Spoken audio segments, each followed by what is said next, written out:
Hey, SBG, solution-based gang, like, share, subscribe. Say no to rim, brothers, mothers, fear and sell no good suckers. Hype him up, hype him up. Shouts out Sharon, Bracy, and the Wildest. Wake up morning show, salute, big dog, shout out to the Lord.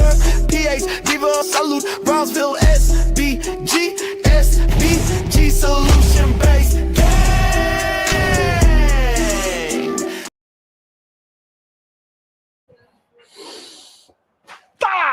Let's go. Good day, everyone. How are we doing today? It's a beautiful Monday.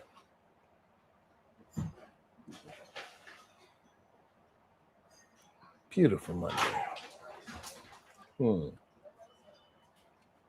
Let's go from here.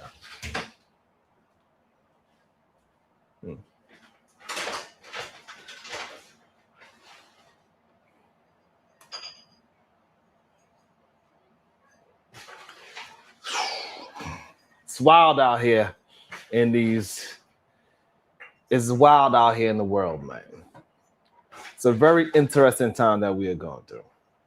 It's like every single day, somebody finds a way to just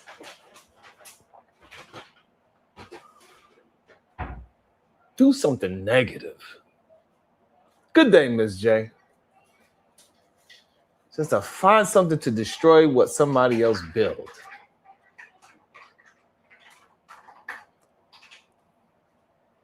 What is this thing about destroying something that people have been building for years?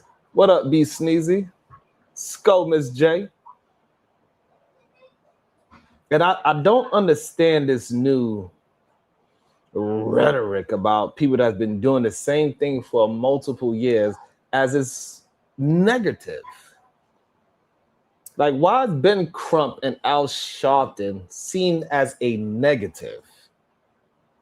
Because they picked up on this case. Good day, Love Wisdom. Can somebody please answer that to me?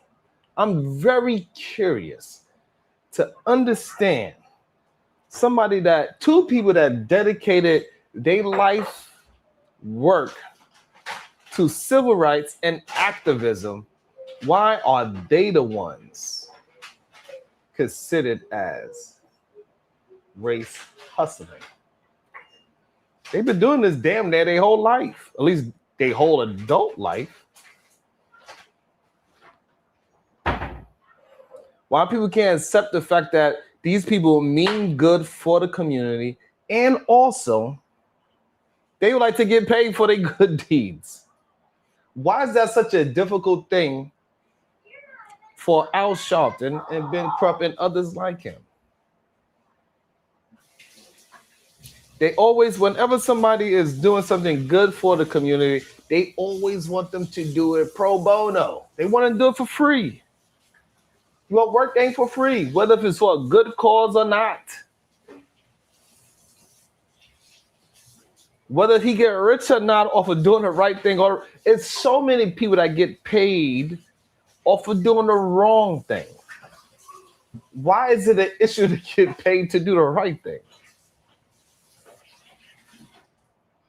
Why everything gotta be some kind of nefarious act?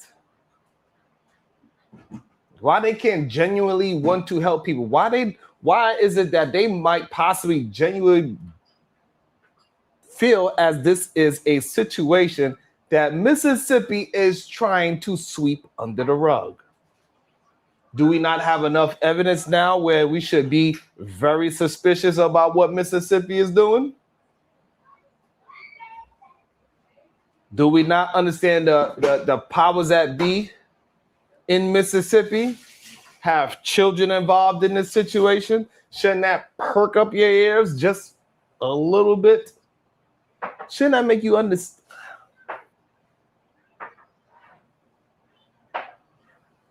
Shouldn't that? Why is it so difficult for us to just want to have justice, that we just want something to happen fairly? Huh, ADS? Why is it so difficult for us to demand to be treated fairly? That we want a proper investigation, that we want a transparent investigation. Why is it so weird that we have distrust with Mississippi, as if Mississippi doesn't have a history, like Mississippi doesn't have a track record? Or maybe I'm confused. Maybe it's me that has got this. Thank you so much, beautiful. Got me some freshly brewed coffee. Ooh. Uh-huh. And I got ass everywhere.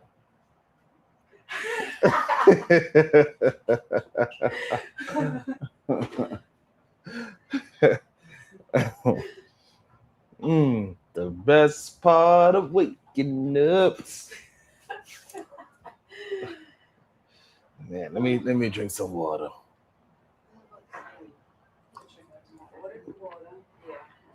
Oh.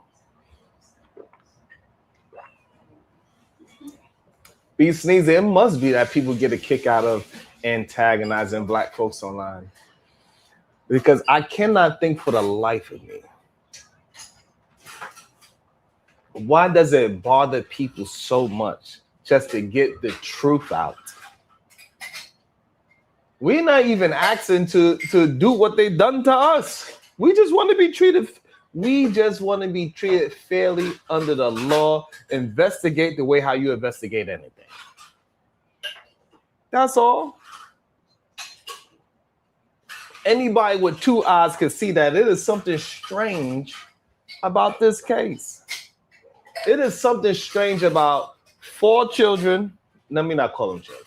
4 young adults hopping on a boat together, going somewhere together, and only 3 come back and 1 doesn't come back. And when that 1 doesn't come back, no police phone calls, no phone calls to the parents, and we act as if this is strange. But somehow, some way, the kid's phone is there and the kid's keys is there. And then now all of a sudden we got this new information. What's up, Damien? We got this new information about a brand new photo that is happening around, we don't know what time it is. They trying to claim that it's 1 a.m. It doesn't look like it's a 1 a.m. thing. We're not sure what's going on with it. Why the picture looks so, it's very suspicious, this picture. It is. Good day to you, LA Project. It is a very suspicious situation. I do not know anybody that have friends that when we got someplace together that you just leave the other one there. It doesn't happen when you get on a bus together. It doesn't happen when you get on an airplane together. It doesn't happen when you get in a car together. So why the hell would it happen when you get on a boat together?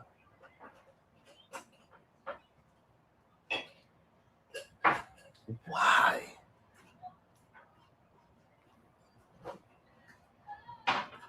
Thank you, SH. Good day. Are you feeling me? You know what I'm saying? My girl SH say, yeah, I'm liking the haircut. You feel me? Listen, SH, it don't take much to get me all pumped up. I'll forget my whole topic and start talking about how beautiful I look.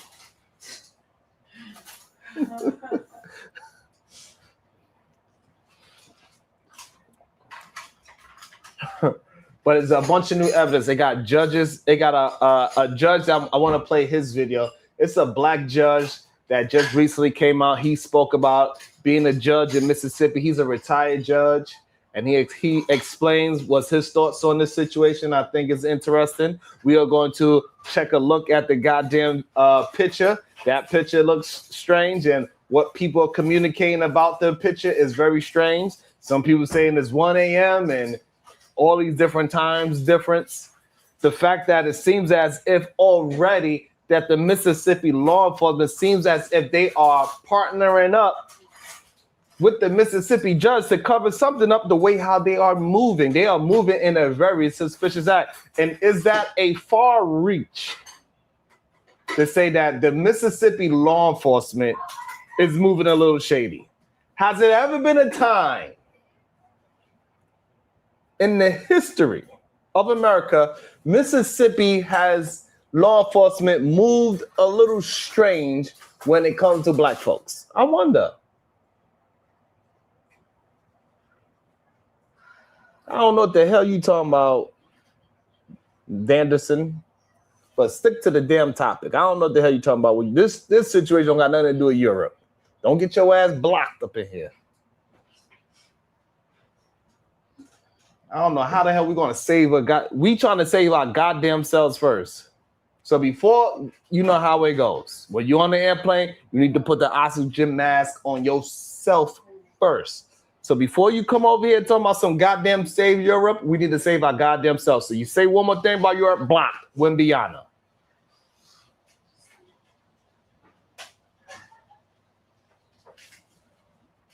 Make sure you come in here with the proper, before you start saying nonsense. Don't get your ass blocked. You say hello. You understand the topic at hand. Let's discuss that first before we go into some goddamn science, some goddamn Europe. I'm in a...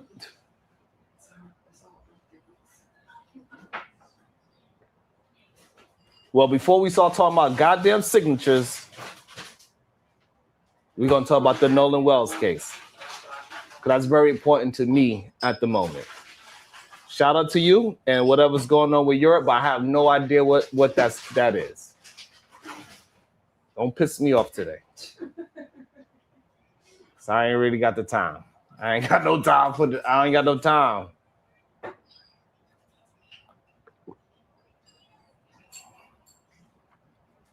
You want me to help you before you help me? What kind of crazy is that? What'll be wrong with them, LA? Something wrong with these folks, for sure. And you ever notice how America has this weird relationship with justice? This is what I'm noticing. America has a weird relationship with justice. Everybody loves justice until somebody they don't like is asking for it. Everybody loves justice until somebody you don't like is asking for it. Oh, say it 3 times? Yes. God damn. Everybody loves justice until somebody they don't like is asking for it. And then suddenly justice got a membership requirement. It got a membership requirement. Hold on now. Whose justice are we talking about? Right? Because apparently justice is like a gym membership. Some people got the premium package. Some people got the free trial. And some people got told, sorry, your community has exceeded the monthly limit. I'm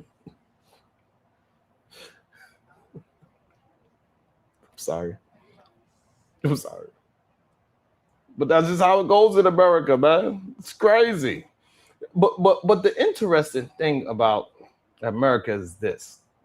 Whenever a high-profile case happens, everybody immediately picks a team before the facts come out, before the investigations is complete, before the courtroom even gets warmed up.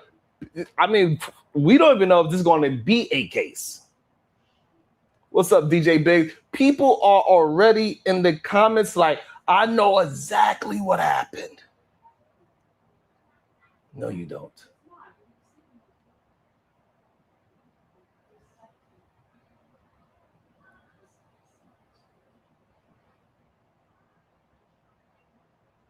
America has created a whole new profession, digital detective. Yes, yes, digital detectives, right? Everybody got a badge now. Everybody got a badge now, right? I investigated this case. No, you didn't. You watched a 40-second TikTok clip.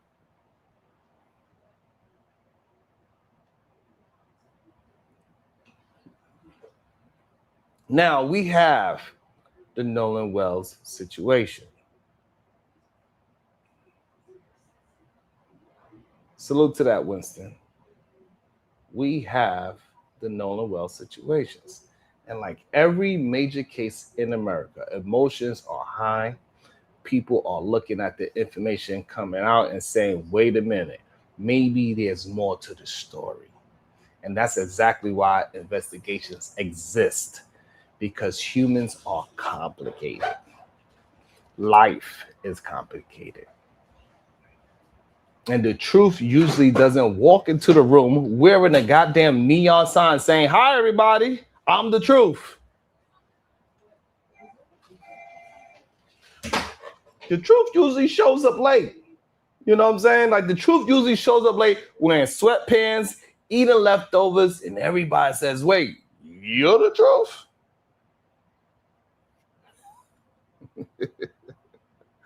All right.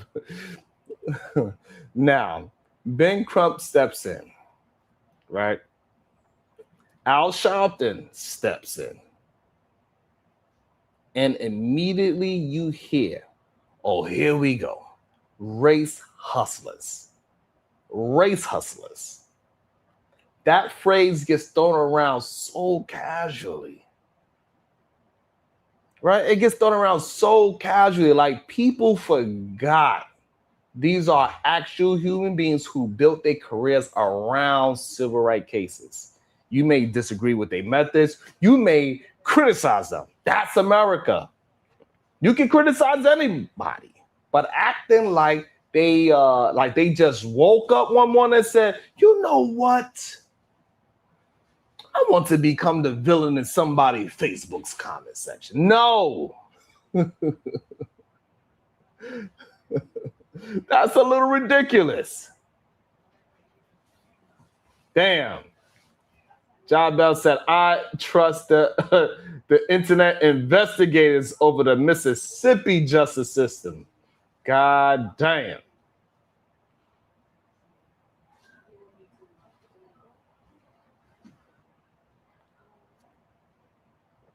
Ben Crump and Al Sharpton.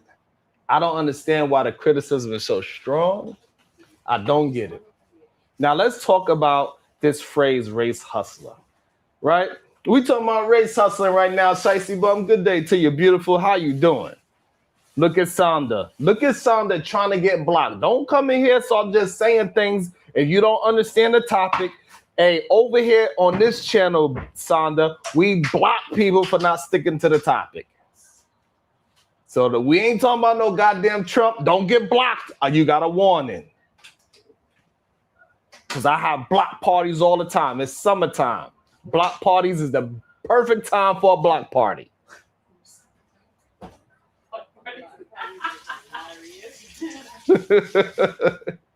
So make sure you stick to the topic, okay?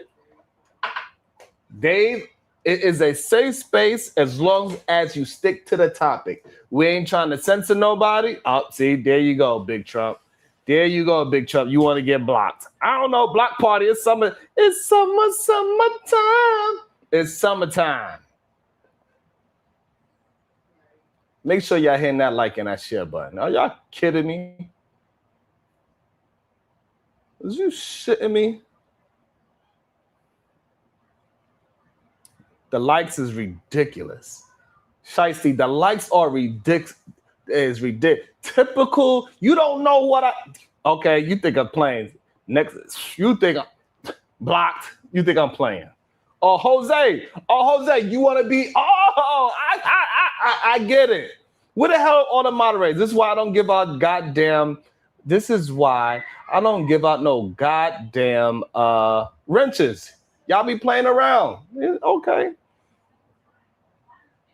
Okay. Oh, Davey, you think it's funny? All right, Davey, you want to laugh too? Block. You want to be joking around with racist folks? You get blocked too. You got me effed up. Hold on. Let me switch to my other account so I can make sure I block you properly. So I see what's going on here. All right. All right. All right. Y'all don't understand. I'm here to protect my channel. I ain't playing with y'all. What the fuck? I'm not playing with y'all. It's a game. Okay. The lights ain't there. Just talk crazy. Yeah, all right. Yeah, all right. I'm gonna make sure you learn. Don't just come in here just saying stuff. Hold on. Let me get myself situated. Let me get myself situated. Oh, there he go. There he go. Hold on. Make sure. Put user in timeout. Hold on. Let me see. You get 10 minutes this time. Next time, we'll see. You're gonna learn how to respect the chat. Ain't nobody playing with y'all. Ain't nobody playing with y'all. Y'all tripping. So yeah, Shicey, I agree with you. So right now we are talking about race hustlers. Speaking of race hustling, people are trying to come into the chat and race hustle, literally in real time. It's weird. It's strange. But don't worry, anybody that Shicey, anybody that's saying anything off topic, block their ass. We having a block party. It's summertime. All right.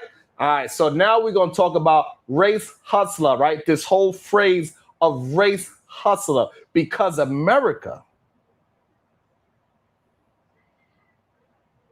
has an interesting habit. It's an interesting habit. When somebody fights for the community, some people call it activism. Other people, they call it complaining. And the difference usually depends. It usually depends on whether they agree with the person. You know what I'm saying? Like all of a sudden I got called a liberal. That man don't know if I'm a liberal or not. If somebody fights for your side, that person is brave. If they fight for somebody you don't like, that person is making money off division, which is a very weird thing. Uh-oh, who's this? Who this? Who is this? Who's this person that can ask us stupid questions? You think we give a damn about some sky full of elephants? Block your stupid ass. You think we got time for that? Nah. We don't got time for no dumb stuff like that. Stick to the damn topic. We're gonna block you real quick. We don't play that. We don't play that. We don't play that. SBG, we don't play around. Block. Block party.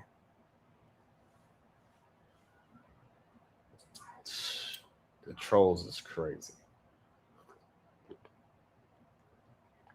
Don't worry. We're going to take care of all of y'all. All of y'all going to be taken care of. Right? As soon as you making money is called division. It's the same action.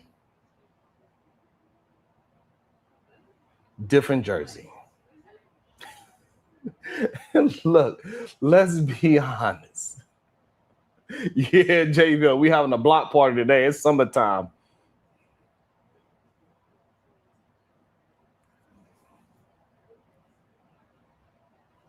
Right? And let's be honest. Anybody famous gets involved in anything is going to benefit somehow. That's the world. A celebrity helps build a school. Everybody says, great person. Then somebody says, well, they got publicity. Yeah, because cameras exist. Duh. Like, it's okay if somebody famous get popping and they get some publicity. You think Tyler Perry paid for a funeral and said, please make sure nobody finds out? No, he's Tyler Perry. You watching me, Sonda? You watching me? It's always hilarious for somebody to say nobody's watching while they watching. Make sure y'all hitting that like and that share button, because that's what pisses these people off the most. We got to make sure we keep on pushing. We got to stop gatekeeping Sharon Bracey. We got to make sure we stop gatekeeping the solution-based group. We can't do it anymore. We got to get ourselves out there. The only way we can do it is if we do it together. Y'all have to hit the like and that share button. We only got 71 people in here, and we barely got 10 likes. That is ridiculous. What up, Otis? That is ridiculous. I understand summertime. Oh, you want to say silly black folks? Okay, now you get blocked again. See, I was going to let you live for a little bit, but you want to put the race into it. You just have to. There's something wrong with some of y'all. Like, y'all got an issue. I don't know what y'all problem is. I really don't.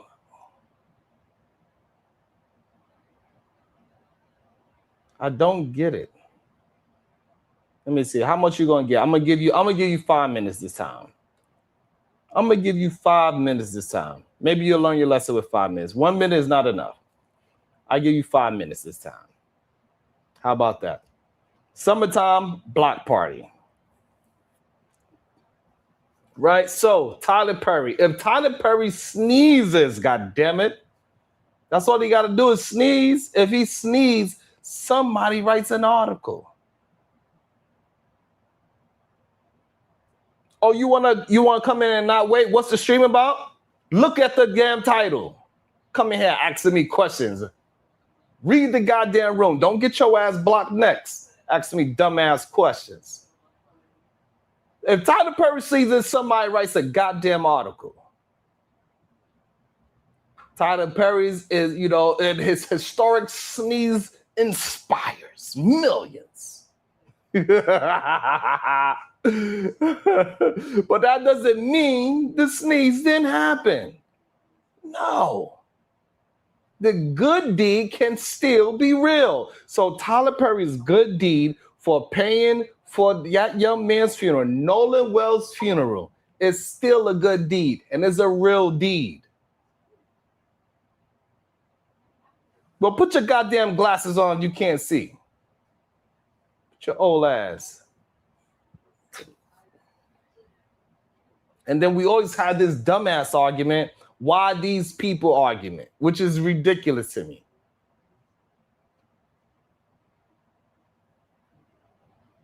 You have a nice goddamn day, since you can't stick to the goddamn topic and read. Insane. There's another argument people make. Why do these celebrities always get involved? Because, unfortunately, America has created a system where attention matters.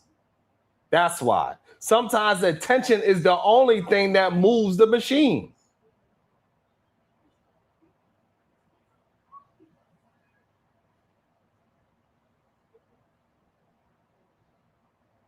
I agree, LA. Sometimes attention is the only thing that moves the machine. Because guess what? A regular family can scream for years. Nobody hears them. Then somebody famous says, hey, look over here. Suddenly, everybody's paying attention. That's not always good, but that's reality. Fame is basically a giant goddamn megaphone. And America is a country where sometimes you need a megaphone just to get somebody to answer the damn phone. You know what I'm saying? It's just what it is. And shout out to Kaepernick, Tyler Perry. Right now we got Colin Kaepernick. He steps up and pays for the autopsy. And getting the body shipped to DC so they can have their own investigation, shiesty bum. Hopefully we can find out some more information other than his lungs filled with water.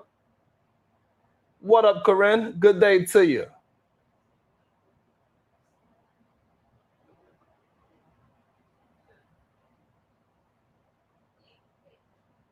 right? Tyler Perry steps up and pays for the funeral.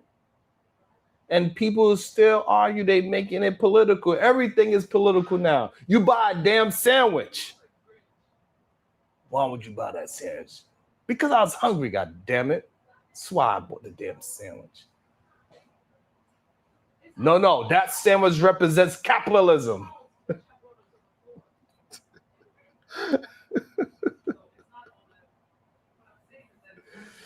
They like, don't you see that bacon, that cheese, that lettuce?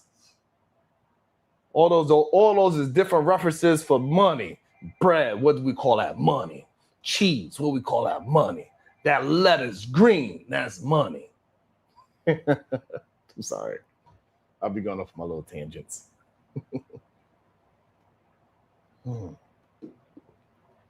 That bacon. You feel what I'm saying, Jay Villa? America can turn a sandwich into a goddamn debate.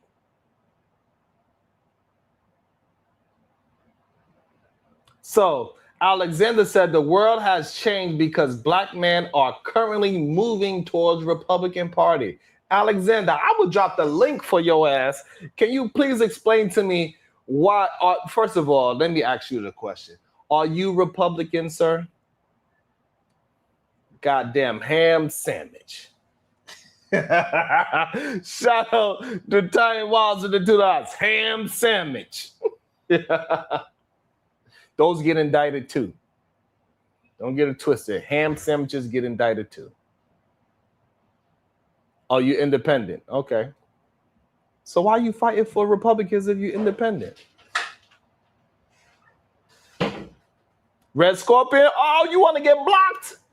Red Scorpion. Okay, Red Scorpion want to get blocked. I got you, Red Scorpion.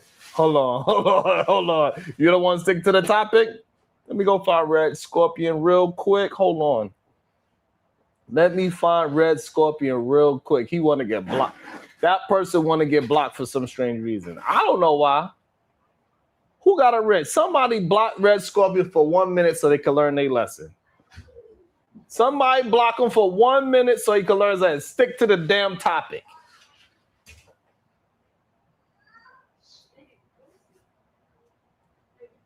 I feel you on that. I feel that independent is a dog whistle for Republican. Okay, that's a possibility. Alexander, hopefully you don't run anywhere because I will drop the link and I would like to hear your argument. I want to hear Alexander argument. Alexander, do you have time to hit the panel so we can have a discussion is the question. Alexander, do you have time to hit the panel?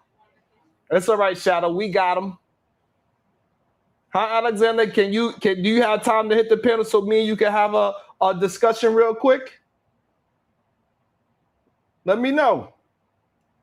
If you have a minute, I'll drop the link so I can understand your position on this.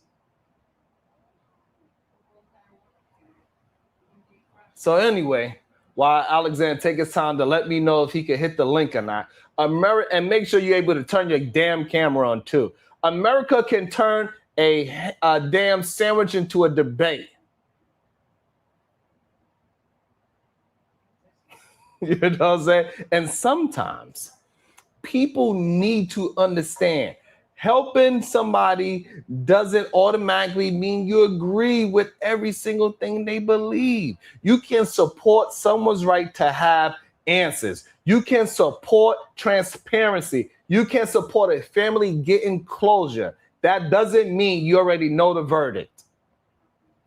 That's the difference. Justice requires investigations, no internet voting. That's the problem. As soon as we want some goddamn transparency, be treated equally so it can be just justice, it's an issue for us to want justice.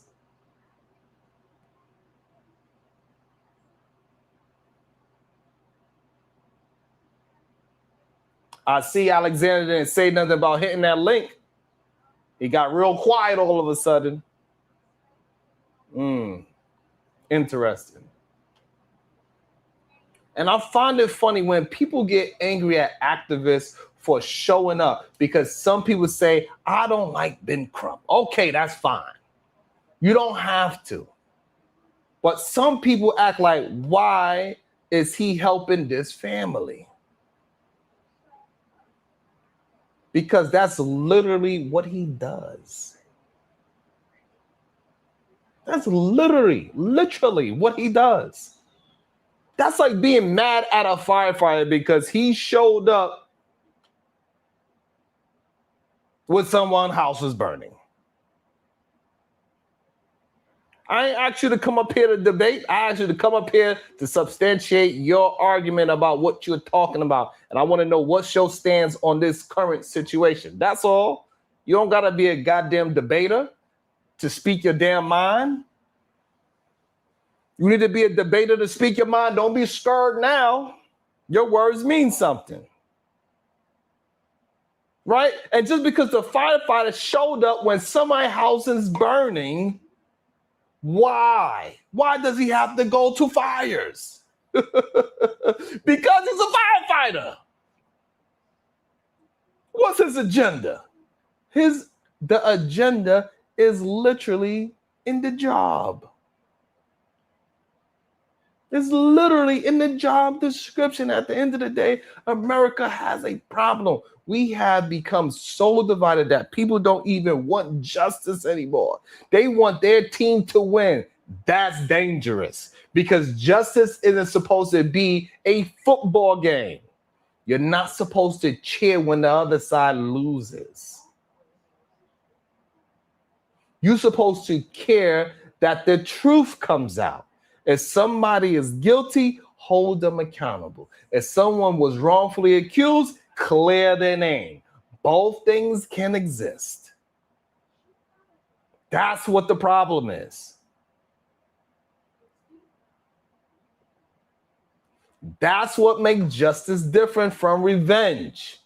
And maybe the biggest problem in America today is everybody wants the truth as long as the truth agrees with them. That's the problem.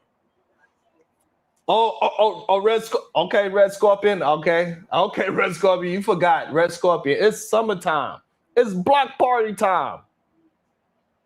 Summertime in New York City is where they have the most block parties, and clearly, Red Scorpion is going around to different block parties because he don't know how to stick to the goddamn subject. Clearly. Hold on, let me find Red Scorpion. There we go. Give him 5 minutes, Otis. Give his ass 5 minutes, Otis, so he can understand, God damn it. Give him 5 minutes.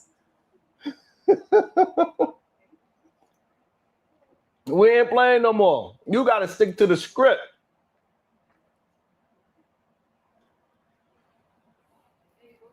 It's insane when you really think about it. Imagine, that's a great question. Imagine getting mad because a guy wants proper investigation. That's crazy. What up, Plug? Plug, we over here chilling. You know, it's the summertime and I'm giving out block parties all day. I'm like the mayor out this joint. You want a block party? You know what? I'm the ghetto Oprah. You get a block party. You get a block party. You get a block party. Ah! Everybody get a block party.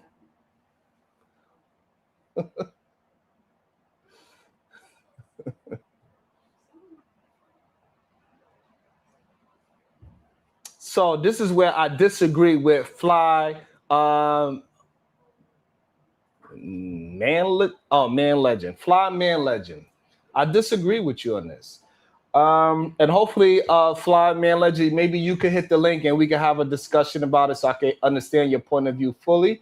But when you say there's no justice for black folks in America, so it's all hustle for these black lawyers, I highly disagree with that. These people have been doing this for years. They built careers off of it. So for you to say that they are just doing it, that's just I don't understand that.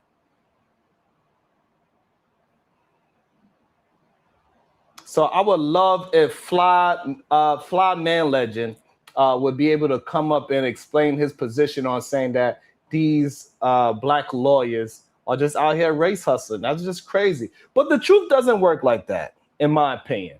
I'll be dropping the link shortly, Fly Man Legend. So, Man Legend, let me know, are you available to hit the link and come up and have a discussion with me about your position and cam up? Let me know if you can do that. You can? Oh, that's awesome.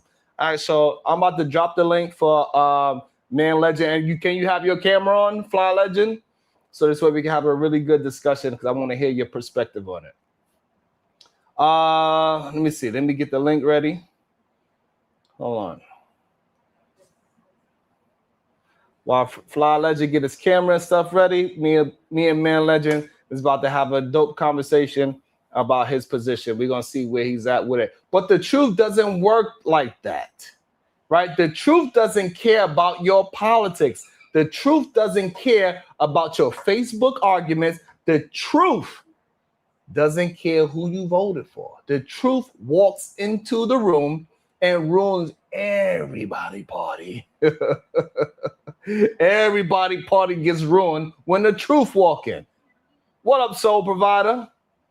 And maybe that's exactly why we need it. That's exactly why we need it.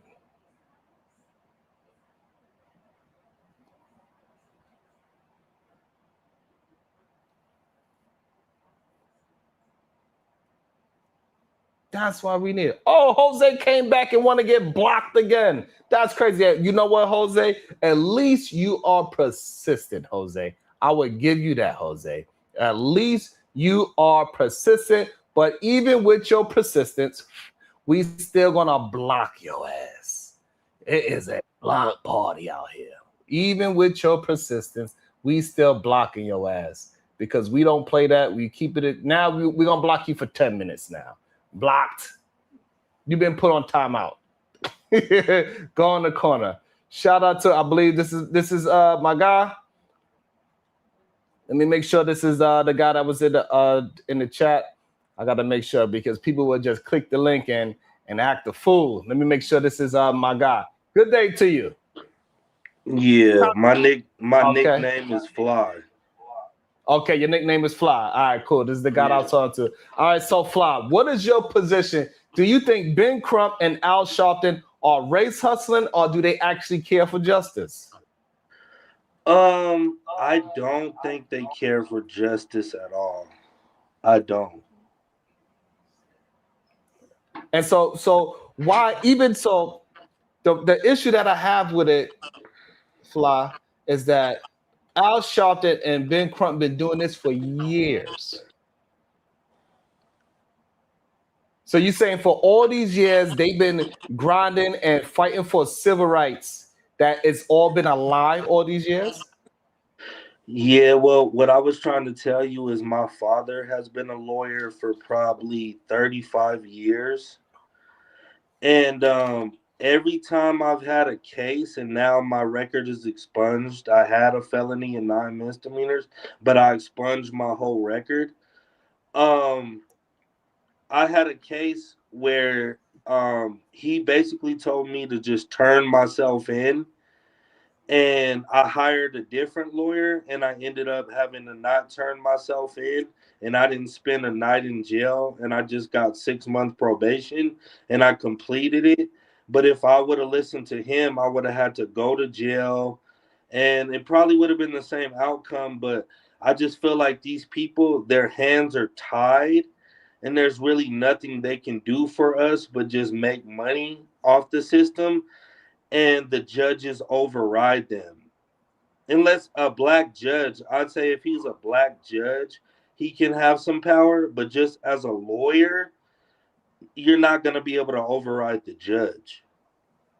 Right, you might not be able to override the judge, but you can insist that you get the proper investigation. And shout out to you. I understand that your pops probably did you dirty specifically, and he had bad advice for you specifically. However, we cannot put that feeling onto Al Sharpton and Ben Crump. They did tremendous things for the black community and helping people move forward.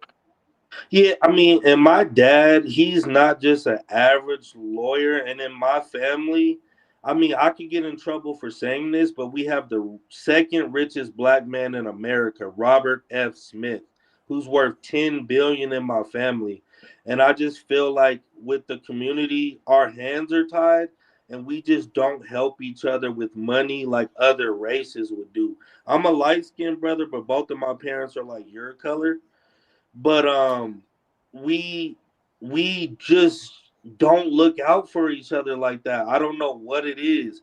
And I think our hands are kind of tied because these judges and a lot of these people, they just it's a section of black people who look at other section of black people like we have money and you're just a criminal. So if you don't have the accolades, the degrees, and the money like us, and you're a criminal, we just don't care about you.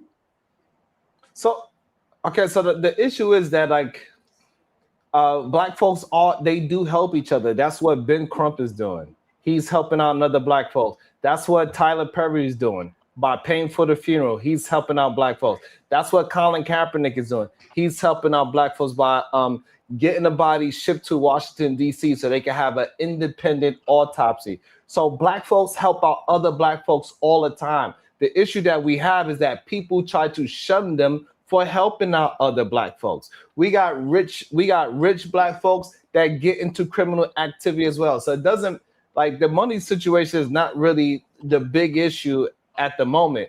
The issue is that we keep allowing people to call Sharpton and Ben Crump these type of individuals as race hustlers instead of saying, hey, this is what they've been doing for years. They are firefighters and they go to fires. That's what firefighters do. And so we need to give them that same kind of grace. Yeah, I mean, I get what you're saying because the independent autopsy, I think that is help. And I do think they try to help. I just think we don't have enough power. Like, as far as we have a lot of lawyers, we need more judges. I would say we need more judges. Like, we know a judge in my state.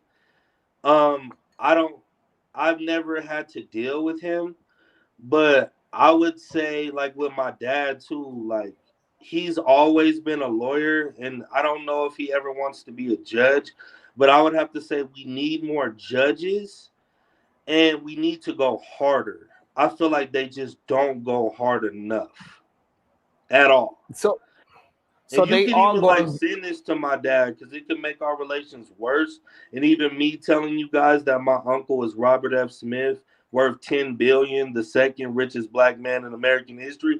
But I just feel like we don't do enough. I feel like we don't have the So power. I would say this: it doesn't matter if Robert Smith is your uncle or not, unless he's willing to help a brother out. I'm not sure if Robert F. Smith is willing to help a small YouTube channel out, but Robert F. Smith himself, he did a lot for black HBCUs and helping out black communities and attempting to get black folks into real estate and into financing. So Robert F. Smith have been doing a very good job of attempting to build black communities to the best of his, well, I wouldn't say he's been doing his part. Like it's only but so much somebody can do. And on my channel, whether you know it or not, we respect Robert Smith on his channel. We enjoy it. I know him personally. Yeah. Like I know him personally, right? Through my dad and my mother, right? And the truth is, like helping black people with real estate, I'm doing real estate on my own right now. I don't need nobody to help me with no real estate. If you really want to help a brother, you're going to have to actually come out of your pocket for real. Because I can do real estate on my own. I'm selling my house for $570,000 right now on my own. But I get what you're saying. I like your positive views. You're very positive, but I'm looking at it from the inside. I'm on the inside. And these brothers, they don't love their people. They love white women even more than me.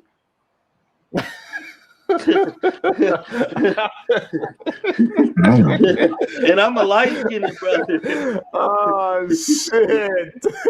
That I was not expecting that.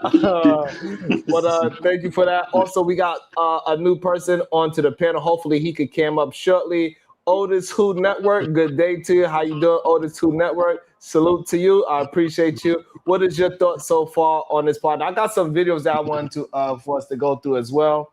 But Otis Who, what's your thoughts? Okay, real quick, Grand Rising to the panel and Grand Rising to the chat.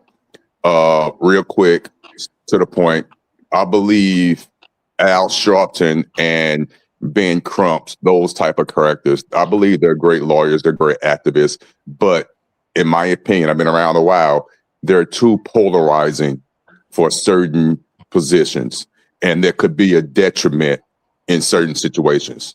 I feel like a Ben Crump and especially a Al Sharpton, when you get in front of the camera in certain cases like this, when you get in front of certain judges, I can't prove this. It's going to be hard to be proven, but I do have common sense. They're so polarizing to the fact that judges can hold that against them. We would never know. They know the loopholes, they know the laws and things like that. And they could be great lawyers, but they're too polarizing. It does seem like your Ben Crump and especially your Al Sharptons will come out and use your analogy. They show up to fires, but they pick certain fires that they feel like they could benefit them. They want to go to the biggest fire. They want to be at that particular fire so they can get in front of the line and get all the cameras and things like that. And to me, that could be very damaging to important cases. So they're very polarizing, in my opinion. And I'll land my plane there. So my question to you is this, Otis Who. Do you think lawyers and activists that are not polarizing, that are not aggressive, that is not voices, that do not have a history, they can actually get the amount of attention that we actually need for this case to be investigated fairly? Some cases, yes. It's not going to be a monolith. It's not. This one, though. This one. This case. This one. I feel that's a great question. I do feel a non-polarizing great lawyer, and they're out there. I just can't think of one right now, but of course they're out there. Right. Would do great in this position. But since this case is so polarized and it's so powerful, it's so crazy with the claims that are going on. The first time, and it's sad, but the first time I heard that Ben Crump was a part of it, the first time that I heard that Al Sharpton was going to be a part of it, that made me feel like, oh man, it's going to be a circus because of their past and their history of showing up to certain situations, like your Al Sharpton with the, I believe he had we all know the not the scandals, but the situations with Al Sharpton and along with Ben Crump. Now, unfortunately, their good deeds probably go overshadowed based on their polarization, but that's just the reality of it. It could be a hindrance, unfortunately. So to answer your question and stop rambling, yes, there are great lawyers out there that are not that known, could do a great job. I just, be honest with you, I don't know of one, but I'm pretty sure they're out there. Wouldn't you agree with that? So, no, I don't. Okay. I think Al Sharpton, and also I got Royce Dog in the back. He's cammed up, and the leader of the BOS, the Brothers of Stalking, Brothers of Stalkers. So we got the leader of Brothers of Stalkers in the back. You need to send a $20 super chat or a $20 cash app. Let me make sure people know where my cash app is at, because for some reason people act like they can't hit the like button, they can't hit the share button, they can't hit the cash app. I don't know why. What's the issue is I be doing a good job, Otis, and people still be trying to act all strange for some change. I don't know why it's up there like that, but we need y'all to start doing better. We need y'all to hit the cash app. We need y'all to hit the goddamn super chat. We need goddamn time. We need Mr. Smith to hit the goddamn super chat, goddamn it. And so what I'm saying is this, Otis. I think Al Sharpton and Ben Crump is doing exactly what we need them to do, is get the attention on this case on a different level. They're getting celebrities involved by paying for autopsies. They are getting it on news coverage. They're going on like MSN and wherever is allowing them to speak about the case. And that's the main thing that we need for people that feel like they can't fight this alone. It is other cases out there in the world that is like this, that's very similar, when a child has got something happen to them, possibly some foul play, possibly some race play, and nobody ever gets the chance to jump in and help them. Because it's way more cases than it is Al Sharpton's. He only could work on one high-profile case at a time. So, like, I think we're not giving people like Ben and Al enough credit for attempt. You have to pick and choose your battles. You cannot go to every case. And every case is not going to be a high profile like this one. I get you to a certain point. Yes, their presence is needed to drum up the information to let people know what's going on. I get that, because again, on the other side, yes, they are polarizing, but on the positive side, it does bring attention to the case. To me, what would be a great mixture would be, like, for example, I hate to use this because it's going to be taken out of context, but say, for example, like the Dream Team, you have your person out front who's the spokesperson to bring that attention. I get you. But behind him, behind that Ben Crump, behind the Sharptons, whatever, you have the other individuals, the lawyers who are actually out there doing the groundwork, who's actually looking at the case, who's actually doing their thing. But you do have that Ben Crump to first show up to the press conference to get the ruffles feathered a little bit, to get the information out there, and then some way fall back a little bit and let your team, let your law firm that you have, let the lawyers that you hired that you know can do the job, do their job. But to me, it just seemed like it's just a circus when I first hear of a Ben Crump. And I'm not trying to be funny. I'm not trying to be disrespectful. I know that man is well qualified. He's well educated. I give him that. But to me, something about him, the way he shows up, the way he speaks, God forgive me, but the way he speaks, the way he's talked, the way he just comes across, it seems like an ambulance chaser. And I hate that, but it's just how it comes across. And to me, that would be a detriment unless it's used very, very carefully. It could be used the way that it could be beneficial in my eyes, but it's a gray area there. And that's just how I feel. I would be very uncomfortable for real at a certain point. If he was representing me, it'll start off strong, but I've been in front of judges. I know how they can hold things against you. I know how they can manipulate the system. So that's why I agree with Fly Man a little bit, to a certain degree, that if the judge know what he's doing, if you're too polarizing, it's not going to go well for you, in my opinion. In my opinion. So, but my thing is, before I pass it to Fly Man, I don't think Al is really that polarizing. Who? You don't think he's who? Very well. I don't think Al is very polarizing. I think he's very well mannered. He communicates very like. I don't hear him say a bunch of egregious things. I think people try to make him out to be polarizing and I think his name itself is polarizing. When people hear Al Sharpton, they got this narrative against him. But when you just listen to him talk, you know what? This is what we're going to do. Otis to Fly Man, hopefully y'all got a few minutes. We're going to allow Al Sharpton to talk a little bit, and we're going to see if we pick out any, we see what we can do with it. How about we do that? That's fair? Everybody good with that? Fly Man, you good? Otis, you good? All right, let's check them out. In my capacity as head of National Action Network, of joining my longtime friend, civil rights attorney Ben Crump, in meeting with the parents of Nolan Wells, the 18-year-old college student who was found dead earlier this week. His body retrieved off the coast of a Gulf Coast island where he was reported missing after a July 4th trip with friends. The parents of Nolan Wells joined me here, along with Attorney Crump, tomorrow night live on Politics Nation. I joined them in calling for a full and independent autopsy.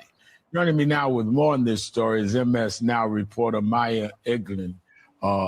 Hey, salute to Maya. Okay, Maya. So that's how he starts it off. Nothing polarizing, nothing reaching. He's being very honest and transparent, saying, "Hey, look, we just want a separate investigation, and we need some more eyes and ears on this situation because a lot of things, and we all could agree, it's a lot of things about this case that looks a little fishy."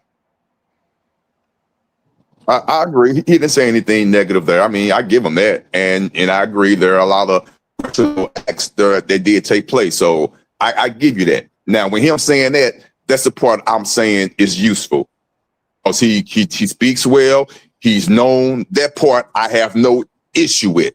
Now, at some point, that's when, for my example, his team should step in after that point and start doing the groundwork, start putting in their work. And let's take Al Sharpton out of it because he's not the lawyer. I'm talking about more or less the Ben Crumps. Now, I don't really have an issue with Al Sharpton as long as he just talks and do what he does.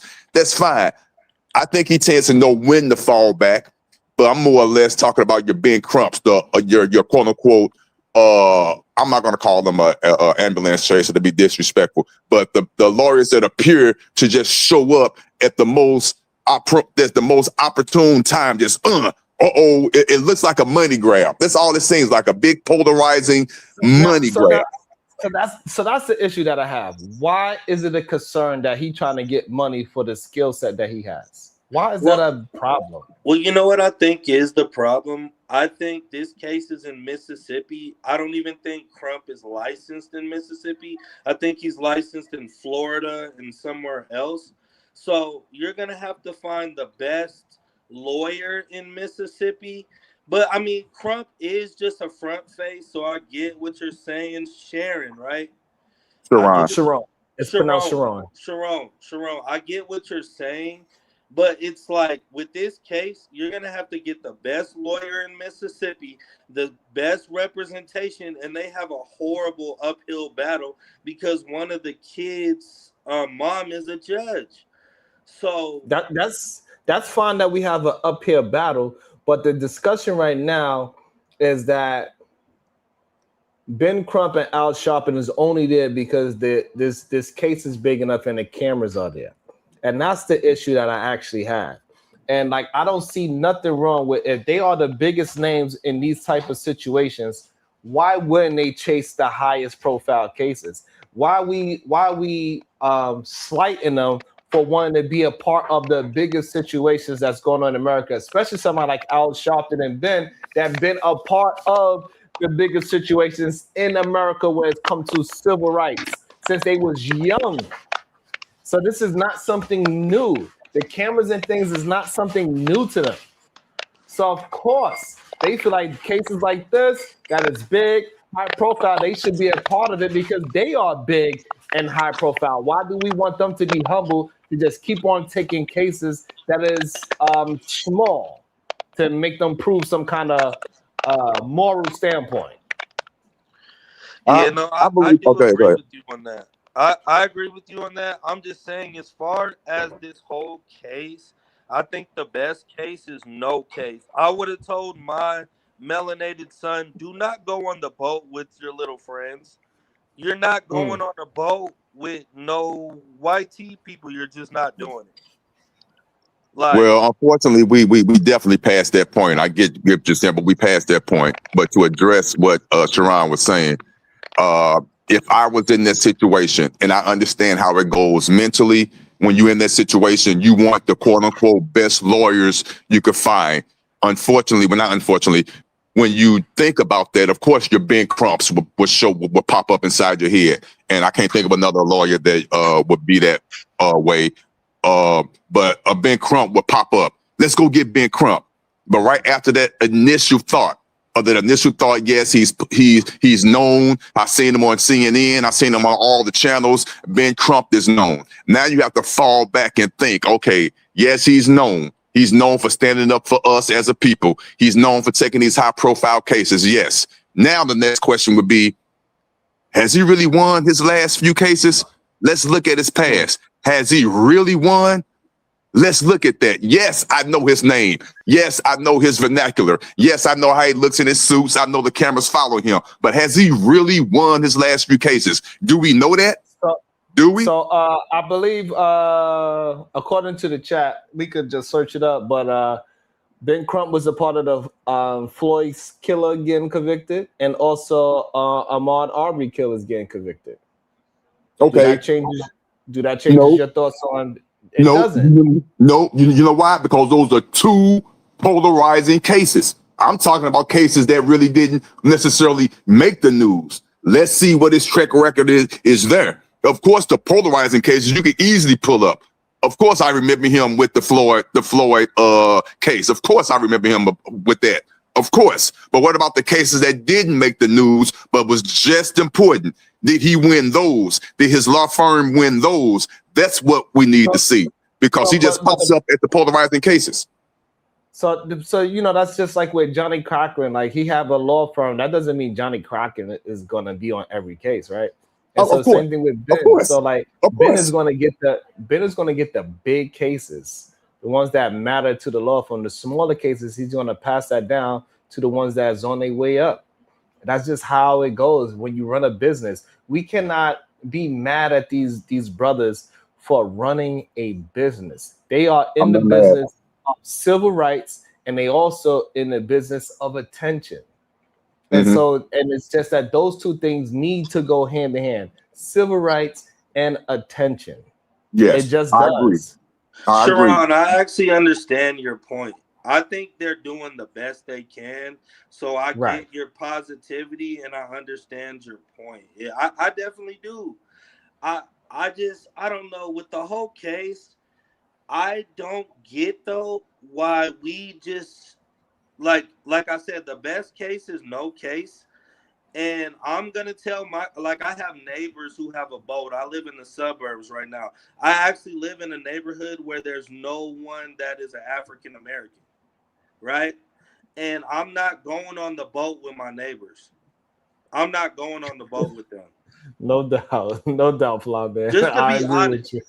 And I had a little. I agree. Sorry. All right, so what we're gonna do? We're gonna play a little bit more of this. We're gonna see if we got any more information that we could pull out. See if Al Sharpton doing too much. Maybe he'll even bring up something with Ben. Let's check out this news report real quick.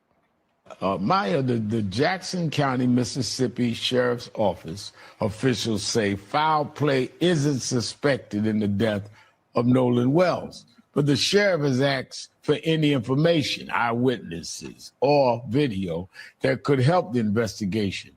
This is after they said there was no foul play expected. Now, the case has attracted national attention. Tyler Perry is helping to pay for the funeral. Colin Kaepernick is helping to pay for an independent autopsy. And Spike Lee joined the family. Ben Crump and I at yesterday's news conference at National Action Network here in New York.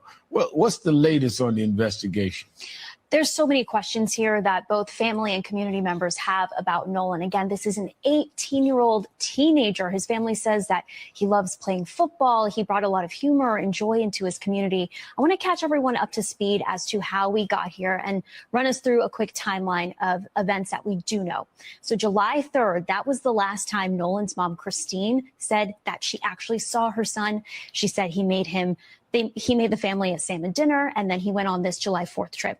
This was to Horn Island. It's about 7 to 10 miles off the coast of Mississippi, accessible only by boat. Right. It was a July 4th trip. There's some images that appear to show Nolan on a boat. Some witnesses claim that Nolan wanted to stay behind on this island instead of returning with that same group of people who went there. That evening, when he did not come home, is when Nolan's mother, Christine, reported him missing to police. On July 5th, the family went out, community members went out to search for Nolan by boat. Police also got involved then. And on July 6th, that's when they actually found Nolan's body near Horn Island. Now, I joined the family and Attorney Crump in their skepticism about various claims that they've been put forward about what allegedly happened. That Nolan Wells volunteered to have his cell phone and keys taken while he stayed behind on the island, and that he couldn't swim despite being a college athlete. Take a listen to this. The family has distrust Okay. of the Mississippi law enforcement officials giving them a fair investigation where their black son ended up dead after going out on a boat with 3 young white men. We hear that this young man. So is that what you're talking about is polarizing, Otis?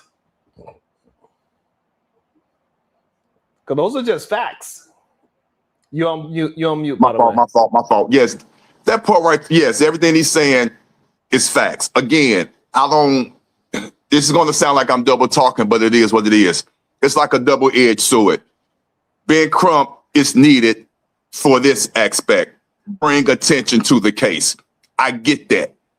But at the same time, if he was my attorney, yes, it's great he's out there getting the public the information, getting the world to know about it, bring them up to speed. I get that. But a small part of me in the back of my mind would be like, damn, would this be a detriment in that courtroom with their judge because he's so, quote unquote, polarizing? Unfortunately, 55-year-old man, that will be in my mind. Yes, he's a great lawyer. Yes, he's got the information out there. He's getting the attention. But part of me would be like, damn, would this backfire a little bit? And I would be nervous about that. I'm just being honest.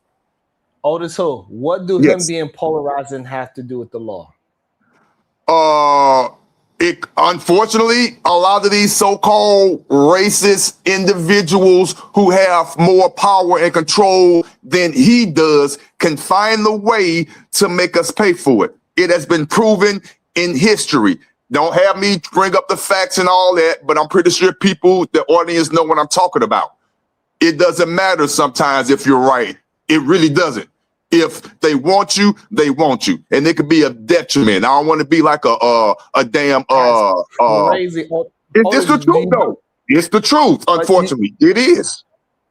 It is. You can't deny that. You cannot deny that they could use that. The problem is we cannot just bend the knee and say, "Oh, they can just do whatever you want, no matter how much facts you." I'm not saying that. I'm saying you need to find a way to try to play the game, and I know it's easier said than done. That's why I said earlier, use them to get the information out there, but also he needs to learn when to not necessarily fall back, but use his law firm to come in and do what they're really supposed to do and let them take over in some form of fashion. I know there isn't a perfect world that could be done. Use his face to get the information out there, but have this cold, informative, powerful team to step in and know when to fall back. You kind of saw that in the Dream Team with the O.J. Simpson case.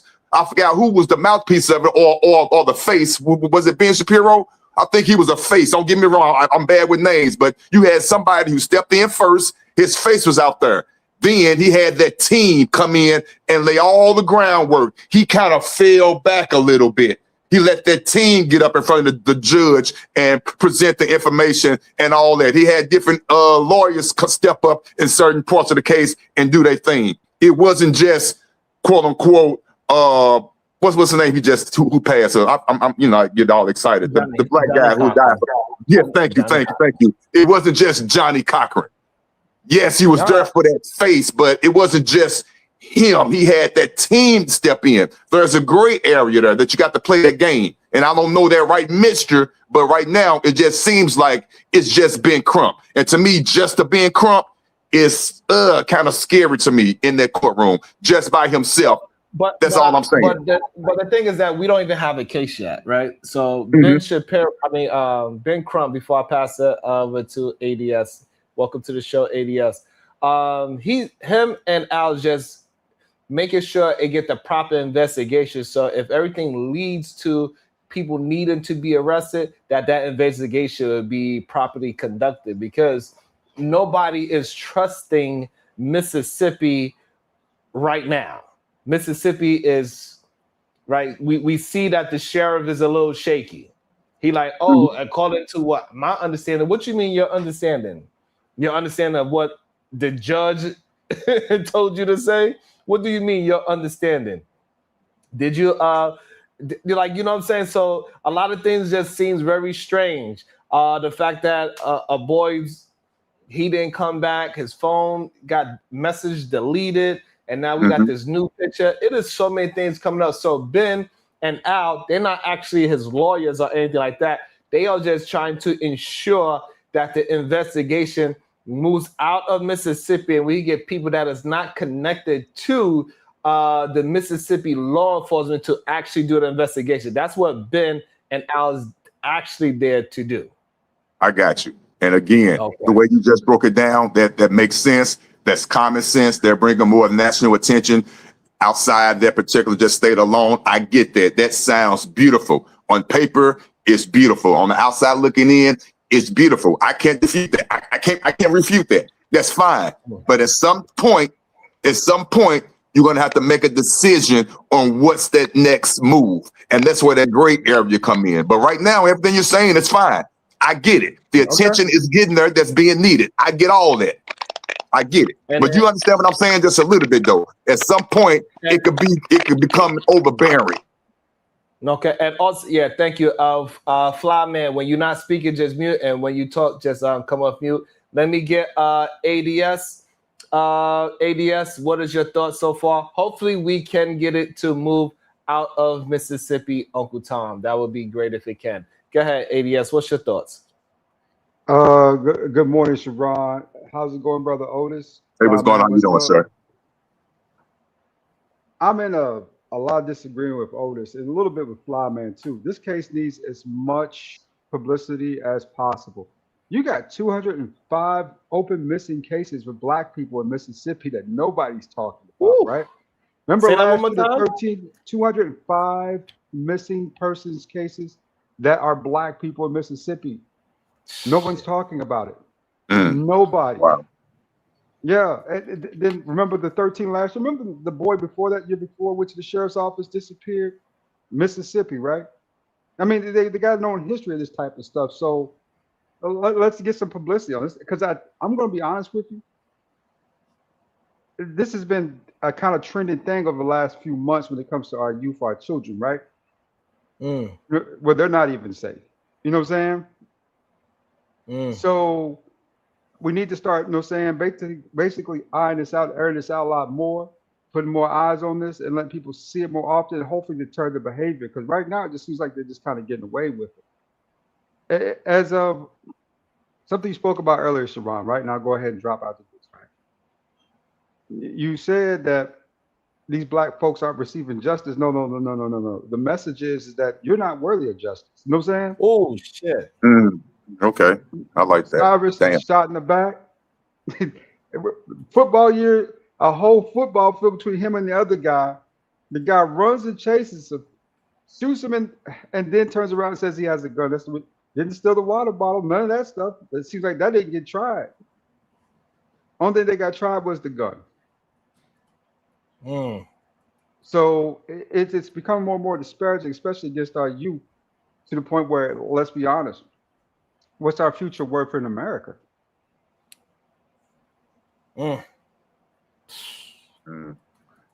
Again, I can't refute the facts that he said about the missing Black people in Mississippi.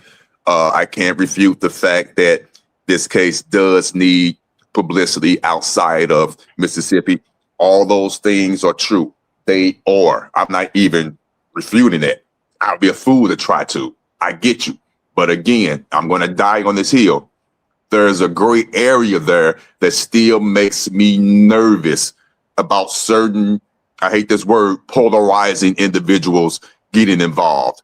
Yes, we need all the attention, but at some point it needs to be balanced. Do I have the answers? No, I do not. I wish I did, but I do realize, and I do have common sense, and I've been on this earth long enough to know that if this gets too polarizing and the wrong quote unquote lawyer has their paws on it, man, it could backfire.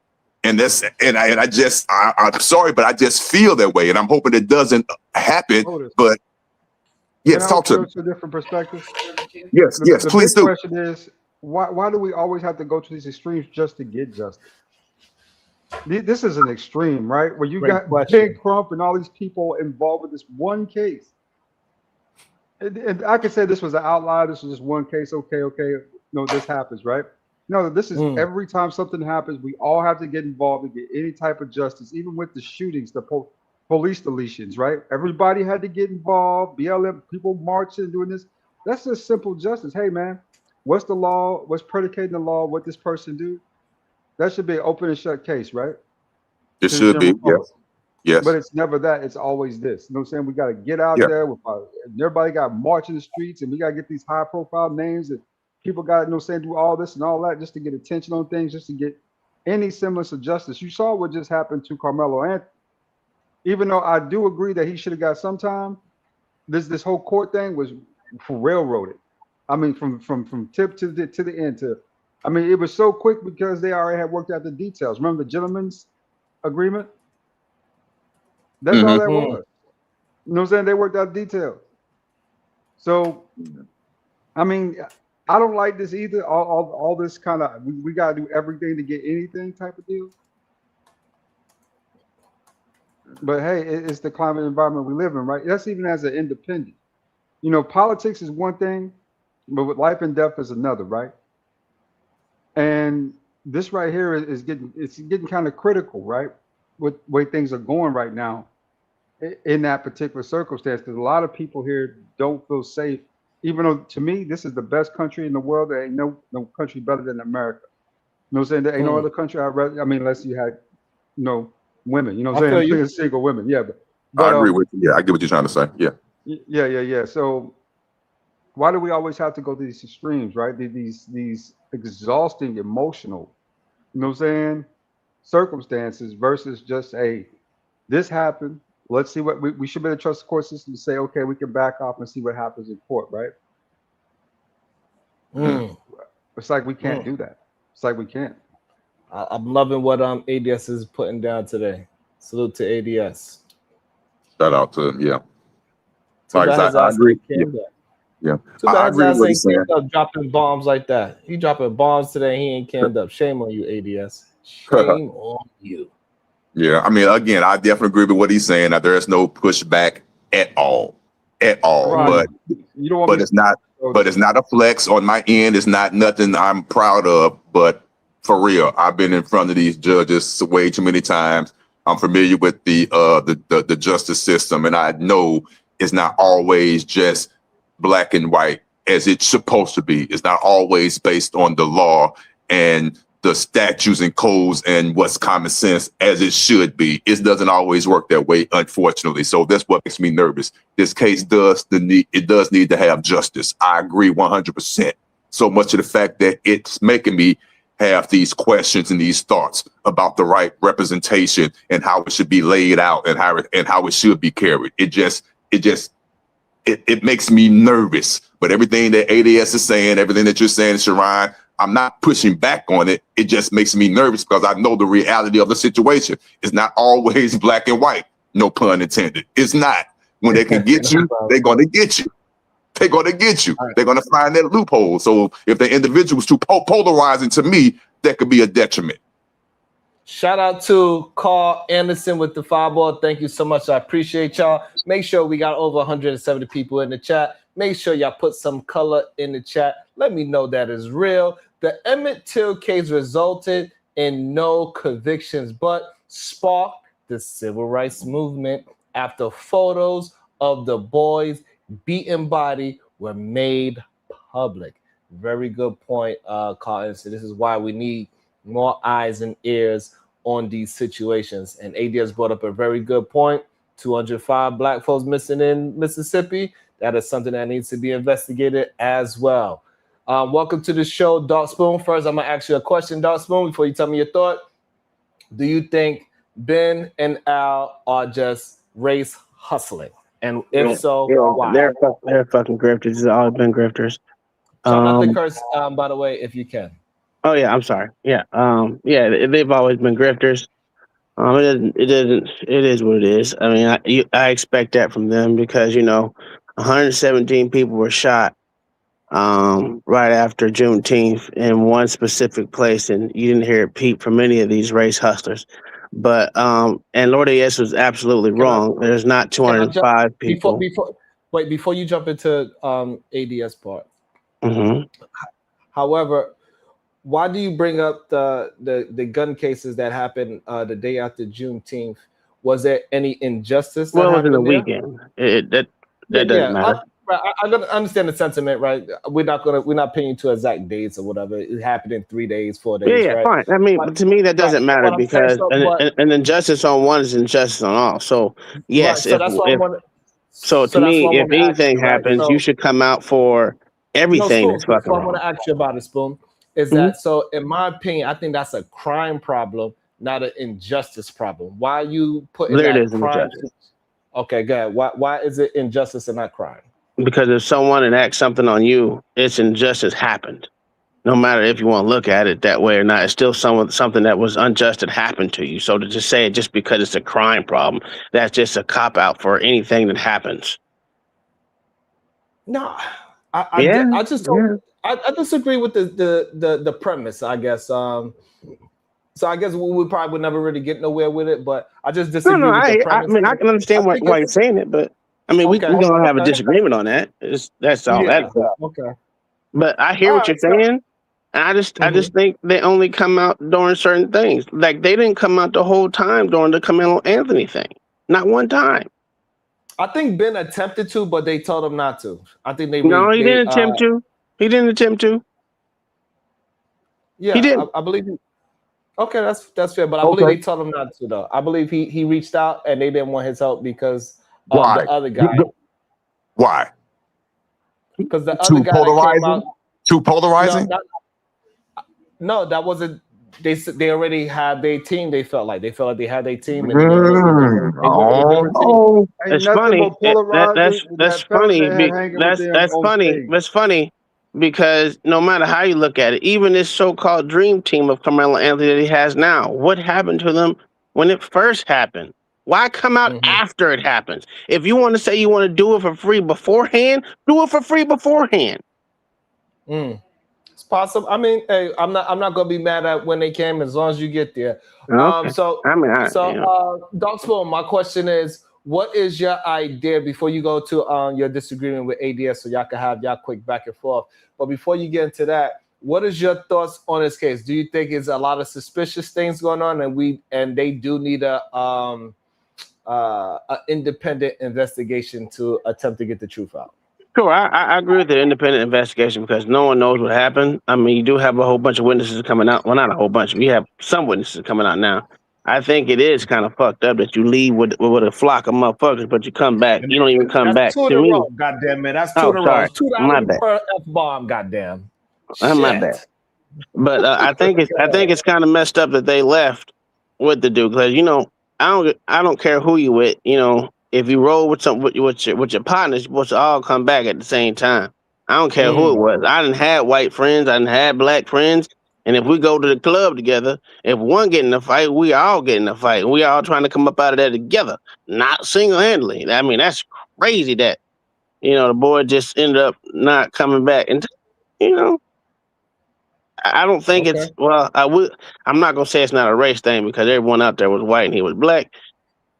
But, it is what, All right. So I cannot say that there's not a race so element to it. It sounds like you kind of leaning towards that. It's very suspicious. It's some malfeasance going on, and no one, and the fact that no one's copping to what the heck didn't happen. All y'all went home, but he didn't. It kind of, that's bull. wild. Yeah, that's a wild thing. Okay, so now, all right, so we kind of got to some common ground there. That's good. So now, go ahead and go with your disagreement with the 205 people missing in Mississippi that you feel like ADS might have got wrong. Well, there is 205 people missing, but they're not black people. That's all people. That was my disagreement with them. And then if you want to think about it, in Georgia, there's 500 on any given day. In Florida, it's up to 700 in any different year. So there's a lot of people missing. There's a lot of missing people cases that are open that deal with children and adults that no one ever pays attention to. And there's a lot of injustice going on that no one even knows about, that all these cases come up missing. These missing people and children come up, and we'll never know the light. I never get the attention of any of that. To me, it's kind of crazy that this. The only reason why this one gets more polarizing views is because he went out with a whole bunch of white folks and then come back. The rest of them, we just don't know what happened to them. ADS, you want to address it? Yeah. I put the link in the back chat for substantiation, right? So I'll read it out loud to people, and you tell me what you think, right? Maybe I misinterpreted, but I'm thinking I'm right. Broader context and tracking resources, because I went ahead and just ran a quick search for missing black, was it Mississippi black missing persons, right? Something simple. And it came back with the state currently carries roughly around 205 open missing person cases. Actively frequently highlight a historic disparity in media attention and law enforcement. Urgencies regarding missing black individuals in the Deep South drawing parallels to past high-profile Mississippi cases like Rasheem Carter. That was the guy who went missing a couple of years ago, right? His mom called, everybody called, nobody could find that guy. If you're looking for more information on different individuals or want to look through the active database of missing individuals, you can utilize the following platforms. And then keep in mind also they had the little rainbow person who came up missing. That was a black dude too, Mississippi. So it's coming across to me like if you go to the state of Mississippi, there's a saying in Georgia, right? Come on vacation, leave on probation. Right. In Mississippi, you might just go down there and not come back at all. Damn. So yeah, but it's still going back to the same thing. It says missing persons. Those are not just black folks. My God, that's overall all races. He said black folks. No. He searched black folks, but it came up with 205 missing persons, which is all races. Okay. Fair enough. Because I'm not saying that he's wrong about. I'm not saying the number's right. There's missing people out there, and I just don't want to see the foreshadow of it. Was just saying they're just black folks is crazy to me because that's all I'm saying. It's an injustice going on with all these missing people that no one knows about. I think they all should get attention, but we'll never. It's going to be a whole bunch of activists out there every time someone comes missing. Just think about all the kids that come up missing. You can even talk about what is her Big Tigger's wife. She hijacked her own child. I mean, come on now. I feel that was a missing persons case too. So I'm just happy that you do agree that this do look shady. Absolutely, 100%. Because a lot of people are acting as if we shouldn't be concerned, that we shouldn't be looking for independent investigation, that this is just a normal thing that happens, that a bunch of kids go out and one of the kids come up missing, but you have his phone, you have his keys, you don't call the authorities right away. Like none of this stuff is normal. This is not normal behavior for if 4 of us went out, only 3 of us returned. That's not a normal. It's not normal, but the thing is going to come out of Mississippi is wrong. It's not going to leave Mississippi. The only thing you can leave Mississippi on is court of public opinion. That's it. Everything else is going to be Mississippi. Even with the independent investigation, that's fine, but it's still going to be done and happen in Mississippi. So, do I think it should be? Do I think it should be something else? Yes, but they're not going to. The FBI, the only way you can take it out is if it's on. Maybe if it happened in international waters, but there wasn't international waters, so I don't know, man. Yeah. It's not going to be easy, and hopefully the autopsy could show something else other than just water in his lungs, right? Because that's another problem too. Those are one of the hardest things to prove that somebody else drowned you. Yeah, good luck on that. Drowning is one of the hardest things to show foul play. Yeah. You know what I'm saying? You can hold him underneath water and he can drown himself. You know what I mean? So it's just a very difficult thing, and the fact is that we probably shouldn't trust Mississippi law enforcement. You know what I mean? That's probably a real true statement. Yeah, I'm with you on that. I mean, I'm not gonna disagree with that. You know what I'm saying? They just got a very strange history, and especially when one of the participants' mother is a judge. That makes it even more. Yeah. That's wild. That's wild, dude. That's wild, too. You know what I mean? And then another thing, we got to tell our young people, stop getting on goddamn boats if you don't know how to swim. And that's why I have a nonprofit that teaches little black children and marginalized people, including, if y'all didn't know, Asians can't swim more than black people can. Just let y'all know that Asians can't swim more than black people can swim. But I think it's a foul stereotype that we have. But there's a lot of human beings that do not know how to swim. Yeah, a lot of people that go to the beach don't know how to swim. Yes, I've saved like 4 of them. Like, for real talk. Yeah, like they don't know how to swim and swim in that. And like me, I got to go back and learn how to swim because, like, you know, I'm at the point now when I got into the pool the other day and I realized I was like, oh shit, I got to get back into swimming again because I'm swimming like this with my. You know, when you turn both hands, that ain't how you're supposed to be goddamn swimming. You know what I mean? You're supposed to be extend just so the bulb of your mouth is out to breathe, and then you come back in, you blow back out. You know what I'm saying? So you're supposed to breathe while you're swimming, not have one neck and you just fight in the goddamn water. You know what I'm saying? So I got to get back in the goddamn pool my goddamn self so I can relearn. If you go in the ocean like that, you're going to die. Especially. Absolutely, you're going to die. Absolutely, you're gonna tire yourself out in 30 seconds. Hey, I'm an advocate for teaching your kids how to swim. I taught all my kids how to swim in the ocean. That way they know how to swim in the ocean because that's the most deadliest water that you're gonna face. And most people don't think that way. I think you should teach all your kids how to swim first off in the ocean. To be honest with you, that's why my kids surf and stuff now. So, you know. Yeah, so I think it's just a foul stereotype that we have. Before we jump back into the video and see if we could pick anything apart, you want to say something, Otis? No, we're good. I want to ask Dark Spoon just real quick. You don't have to elaborate real deep, but do you at least understand a part of my argument or my stance for as some lawyers could be too polarizing for a particular case? Absolutely. Me personally, I wouldn't have Ben Crump around me with a 10-foot pole, to be honest with you, because of his the way he first off, there's a lot better lawyers out there. And let's be honest, they really don't want Ben Crump down there in Texas. Let's be honest. He's affiliated, but he ain't down there doing the work. And why would you say that? I never want him down because there. I will say this. If you put his name on there, there's gonna be some exposure.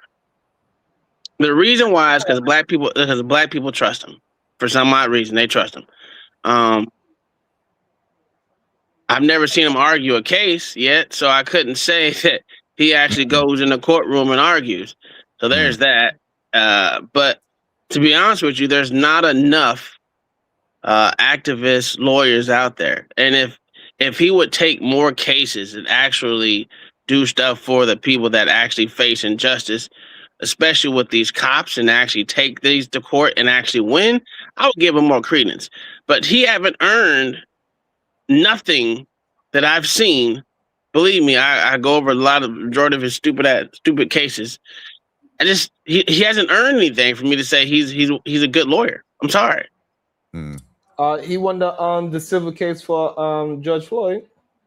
He didn't win nothing. He wasn't even in court then. So what did he do for George Floyd? You know, exposure. Okay. He's an exposure junkie. Like I said, you will get exposure when even a dude in Florida, Jacksonville, that got punched out by the dang cops. He gave that case exposure. Did the boy?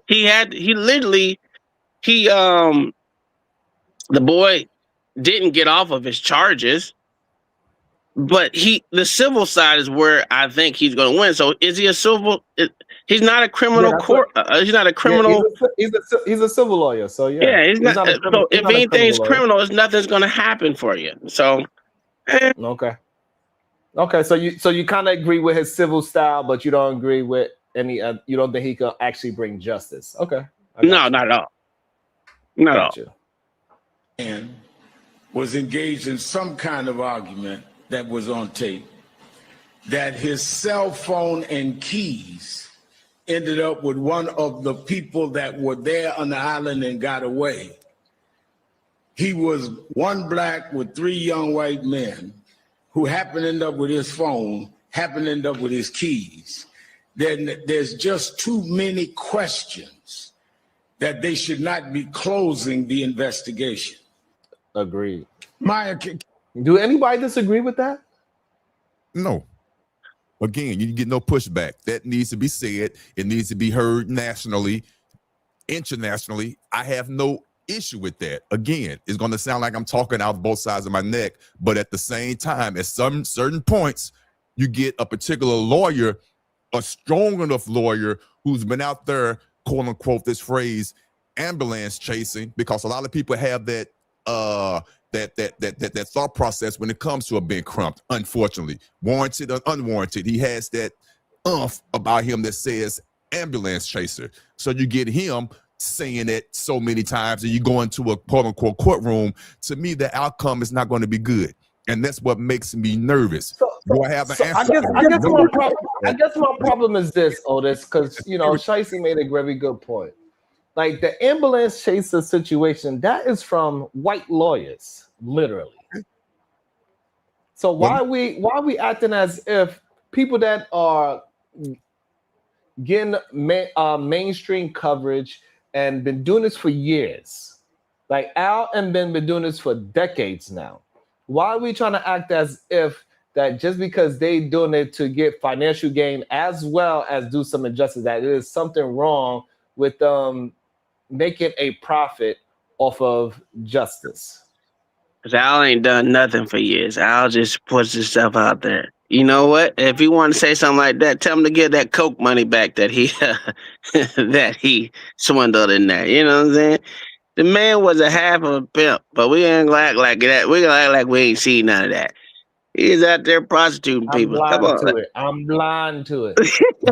Let's not leave that alone. Now you can say, like I said, you can talk about Ben Crump because he is a civil attorney. I get it. We can't put him in the same boat as Al. Al Sharpton ain't did nothing but open his yapper and be around the right people. But he's been wrong in almost everything. A lot. Did he have something to do with it? So let me dive into that because I'm very curious to understand what has he been wrong in. If you could name some notable ones. I just told you his boy's half of a pimp out there. Him being a pimp, that don't got nothing to do with him being wrong. Like, what was he wrong in? First off, he ain't a preacher. So I don't even think the man believe in God, to be honest with you. I really don't. See, I think he's a charlatan. I think he's a charlatan. Listen, he's faking it in the $2 bill, bro. Even though there is $2 bills that you can actually cash and use, he's about one of them. Matter of fact, I got a $2 bill to be exact. Me too. I got a $2 bill as well. But I just don't see. I just don't see why people have such a disdain for Al. But I think if we was to look at his track record, he probably did more good than harm in his career. Name some of it. I can't. At the current time. Just like me, I can't either. So we're stuck in the same boat. I'm just saying. I'll jump back in. I'm not saying you wrong for not being able to. I'm just saying that you made the claim. I thought you just had something. You know. I think he's been wrong in every case. The appearance of being wrong to me. How about that? Is that better? He has appearance. That's better. Right. That's better. At least have the evidence to show. So he found a NAN, right? People forget about NAN. You know what I'm saying? That's the National Action Network, national political campaigns. He's run 2 or 3 of those in 1994. Media broadcasting, works for MSNBC, social and legislative advocacy. Unfortunately, I can't rock with Al a lot of his advocacy because I don't think it benefits Black people. And then he just simply, saying from that point into civil rights issues and then active, advising and memorize, whatever that is, right? So he's done some good stuff out here. It looks like, just maybe not as to approval of certain people. Let me ask you a question. Let me ask you a question, Lori. Just because you start a so-called nonprofit, does that make you mean you're doing good? Are you advocating for people? You can judge it, right? But unless No, you no. got I just asked simple. Does that mean that you're doing good because you start a nonprofit that you earn money out of? Are we talking about in regard to Al Sharpton or just a nonprofit in general? Just anybody. I mean, I got a you're right about nonprofit. that. I mean, there are plenty of nonprofits out here that don't profit anybody. There's tens of thousands of them, right? So to make that as an accolade to me is just bogus because we know this man has been all about the Benjamins, baby. I'm not as sure about that, believe it or not. Because he Okay. really hasn't made a lot of money. What is Al Sharpton's net worth? Let's take a look at that. And then the political thing, if you really want to say anyone that deals with politics like that on a national level who doesn't see both sides, only sticks to one side, and that's because they can get you to say what you want them to say, they can get you to say what they want you to say. You're not doing nothing for no one. You're just being another talking head for someone that doesn't got your best interest at heart. Again, I would say this. Tell me what Democrats have done for black people. Al Sharpton's estimated net worth is between $600,000 and $1 million. Despite generating high annual earnings from the media presence and leadership positions, his overall net worth remains comparatively low due to history of substantial tax debts and campaign liability. So he's taken some L's on his campaigns and lost a lot of money. Nan is worth $324, which is a decent amount. But it's something about $1 billion in back pay. I don't know what that means. Well, he's done TV and radio, right? So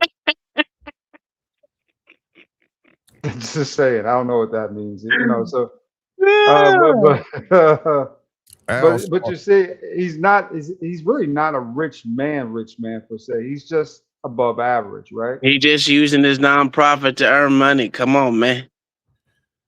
But what I'm saying is that, like, why do we look at that like there's something wrong? I don't understand. That's the part that confuses me about it. So what? The man makes some money. I'm not mad at him. I'm not mad at him. That's why I just say I can't trust him. But right, like, just because he makes money, why we can't trust him? I'm not mad at him for making money. Everyone should make money. I'm not saying don't. All right, so why are you saying don't? What is it that we not trust that we don't trust that he is? What is that you don't trust about him? The man only comes out and advocates when it's something to be gained about it. When there's nothing to be gained, listen. When like I said, 117 117 people got shot, and I don't know how many got deleted. But why does that make him untrustworthy? Is what I'm trying to understand. Because when you only come out to ambulance chase, like everyone says, you don't have the black people's interests at heart. You don't. You only have your interests at heart. You can say, "Oh, I'm coming to shed light and blah blah blah." Nah, man, you out here trying to get yourself some more accolades, like whatever Lord ADS said. When he ain't got nothing to do with it after the dang 2 weeks. The same thing he did with the whole okay, so what I'm asking, Doc, the whole Walmart thing in Chicago. He came out as a show, and it was so funny. Like right after that, the man had nothing to do with that whole boycott. It's like he only out there to show, and then after that, oh, y'all should buy here. You should buy here, and then all the black, but I ain't buying nothing here.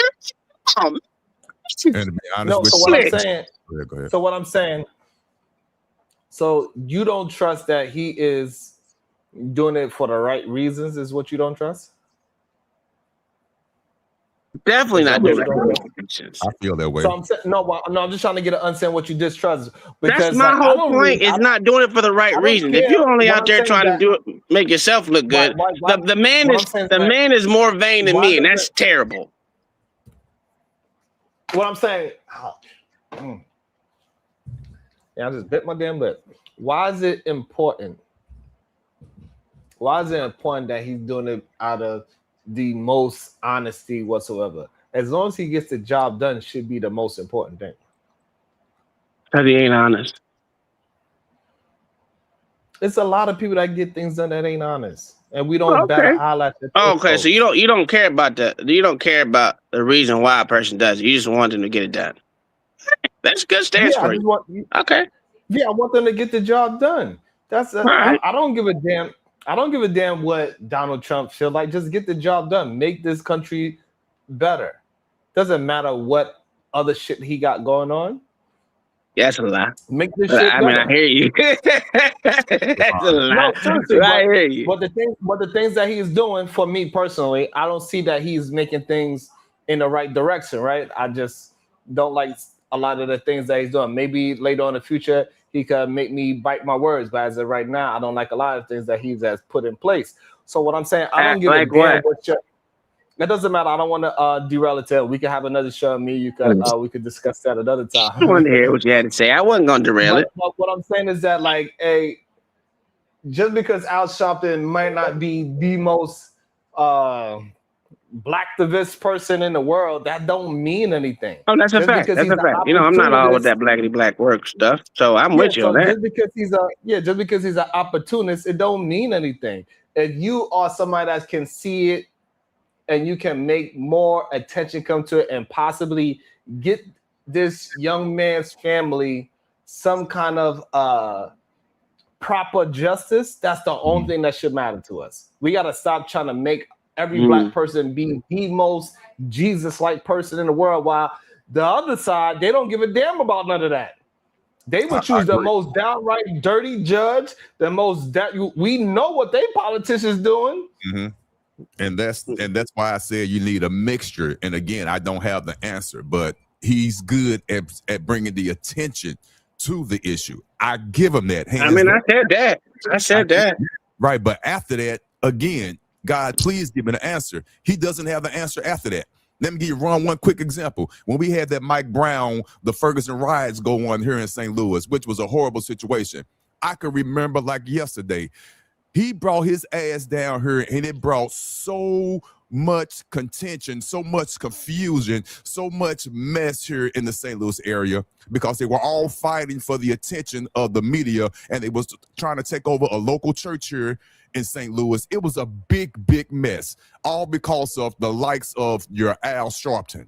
For real, I remember that. It was a big mess.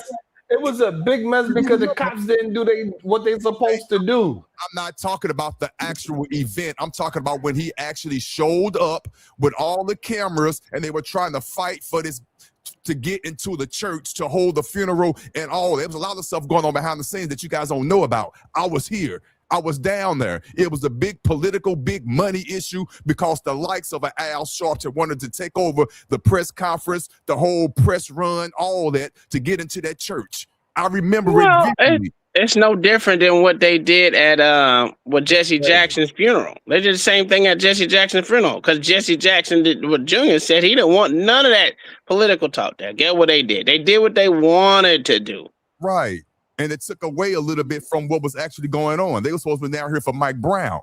And that whole big circus made it about the likes of the Al Sharptons. Trust me, that's what happened. And that's the part I don't like. That's the part that could backfire. Speaking of opportunities, we got Royce M in the back. You want to have to show some love and support to the show so we know that you ain't just up here for yourself and that you actually up here for the show and you're up here for the SBG group. So you need to send a super chat, a cash app, a PayPal. You need to send something, Royce. You've been here for 3 years and you never sent a goddamn dollar. So you need to send something, Royce. You're in the back chat talking, but you don't want to. You want to just be an opportunist, Royce. We tired of that. According to Otis and Dog Spoon, we tired of you opportunists without actually providing anything. A random independent. I don't trust Al Sharpton because he's self-serving. But Trump, on the other hand, why is this bum even here? Well, I'm gonna go Bible on y'all real quick. Every leader is put in place because of God put him there. You ain't shit for that. I mean, it's in the Bible. It's in the Bible. So if y'all believe that Bible, you gotta believe that Trump is there because God wanted him there. That was crazy.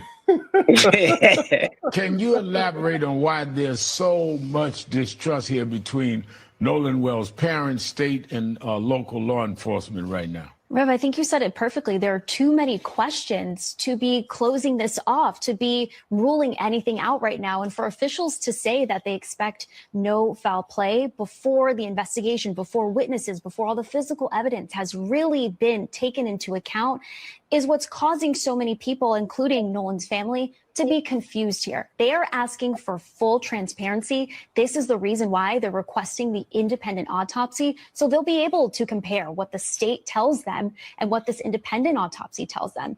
But time and time again in this country, especially in the South, especially for Black and brown Americans, we've seen stories like this that are so painful and really hit a nerve, I think, with all Americans, because it's a cycle that keeps repeating. Regardless of the outcome, it is a story and a framework that hits a nerve.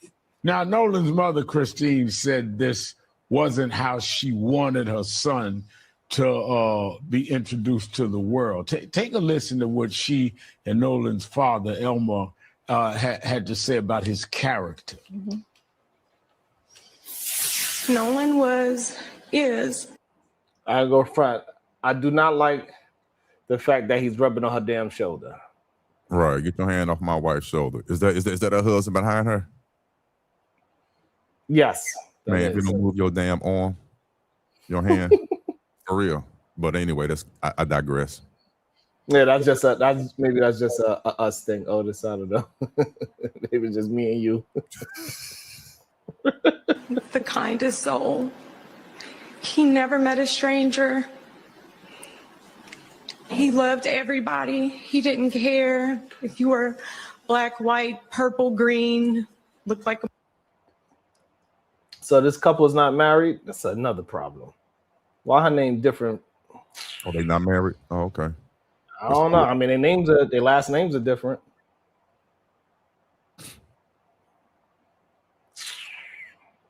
Motherfucker. I thought they were married. At least that's what I thought. I thought they were married. Hopefully it just didn't change. Maybe she wanted to keep, cause maybe she the only daughter, so she wanted to keep her daddy's name alive. Marshmallow, like he just wanted everyone to be in peace with one another. Nolan is a person with a big heart.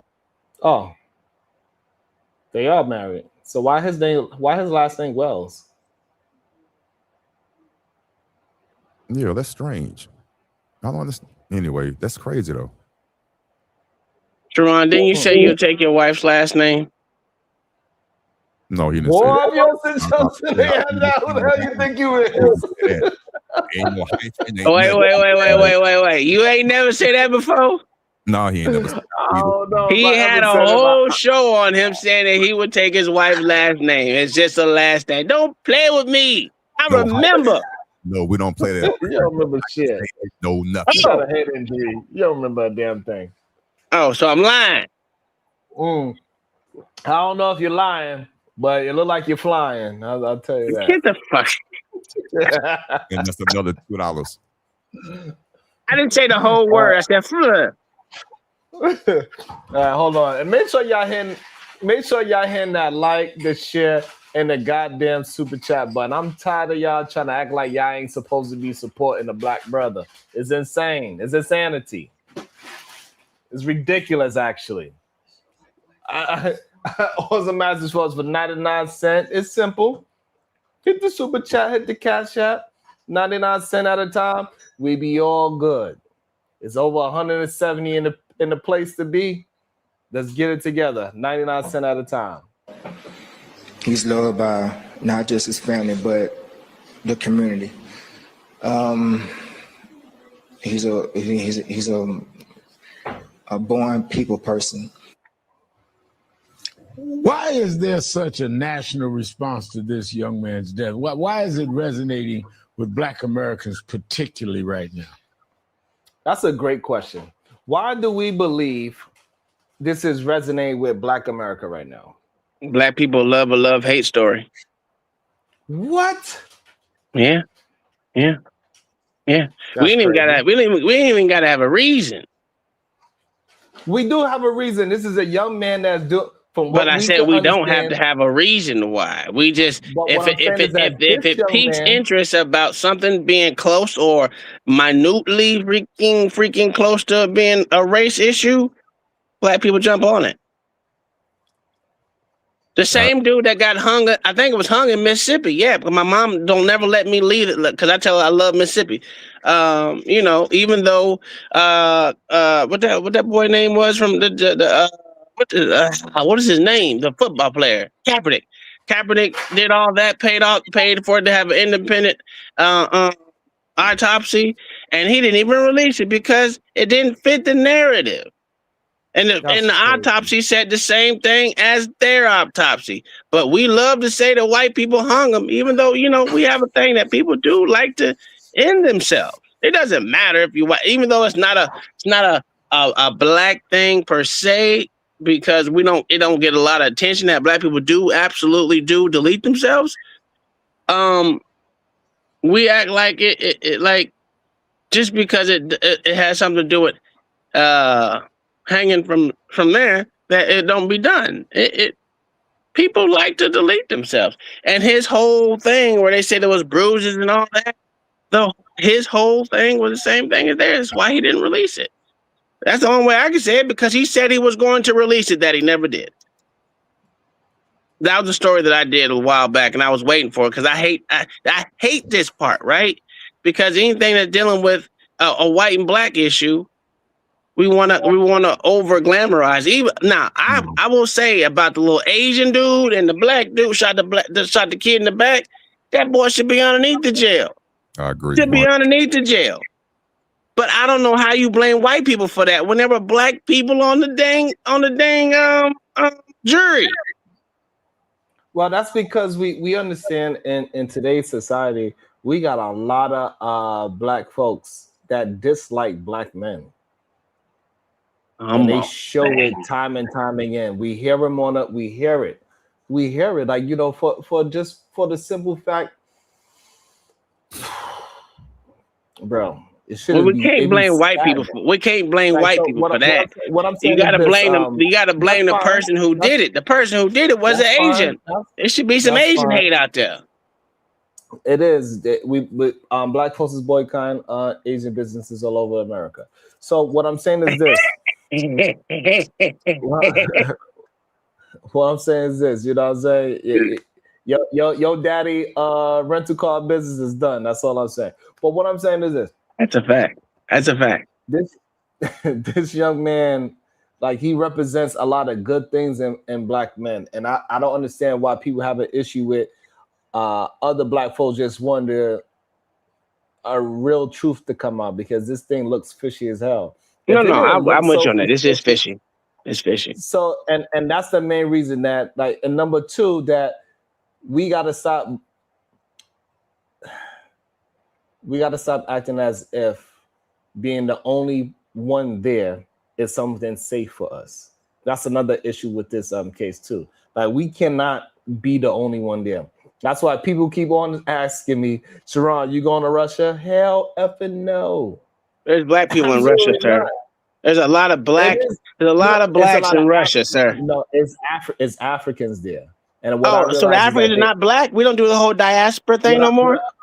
Yeah, what I realize is that they act a little different. Like, even when when I'm in other places in other countries and I see them, they don't look at me like, hey, there go my brother. What? I realized that.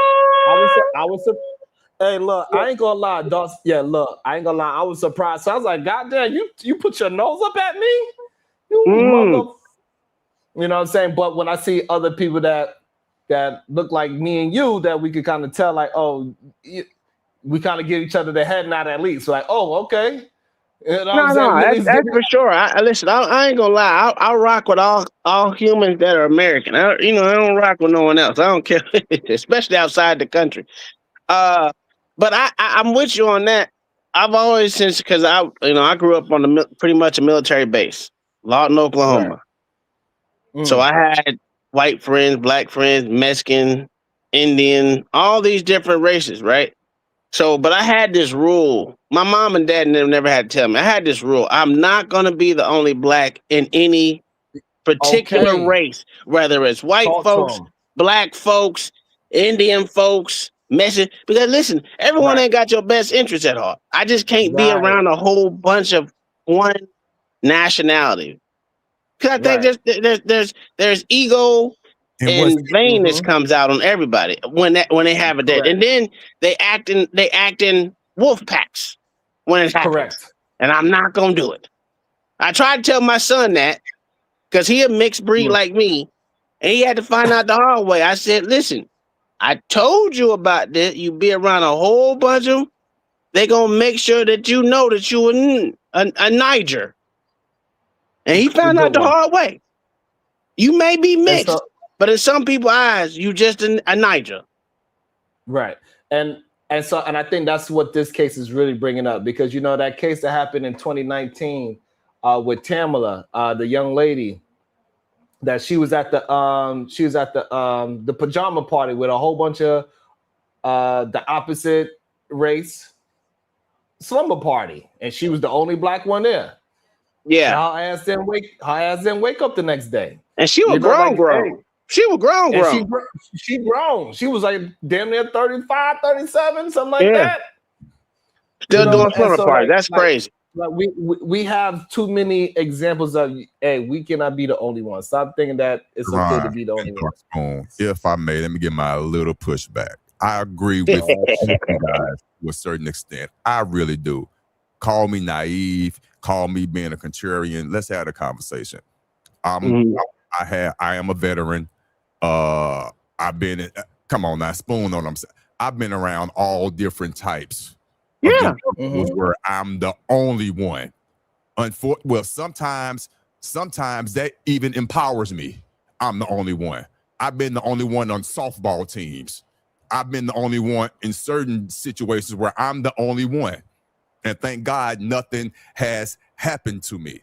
Thank God in most situations, I am, quote unquote, taken in and treated fairly from the outside looking in. Who knows what their intentions are? But from the outside looking in, they never crossed that line with me. So I tend to push back on that to a certain degree.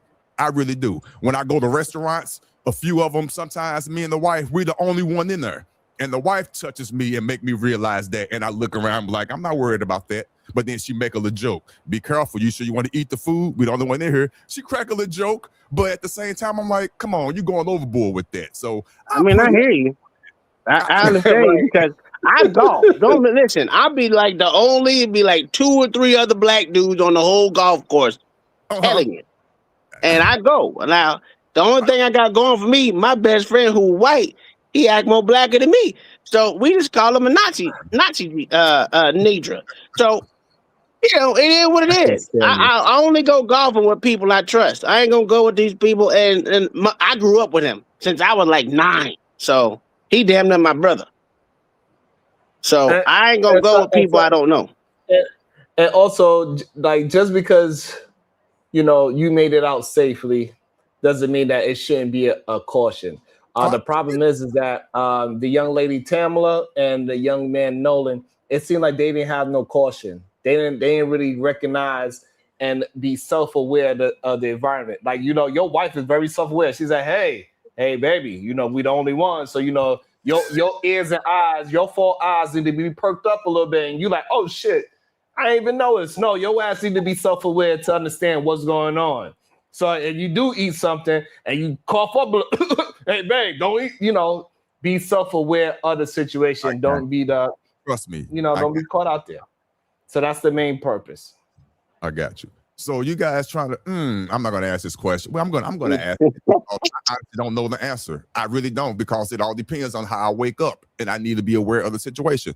But so you guys are telling me as parents, because we all are parents, that your son or daughter in that exact same situation, high school, whatever, trip or whatever, yada, yada, and you realize that your son or daughter is the only person of color, the only melanated individual going on that trip, you will not let them go? If you had anything? No, a school trip is a little different. Okay, let's take it outside.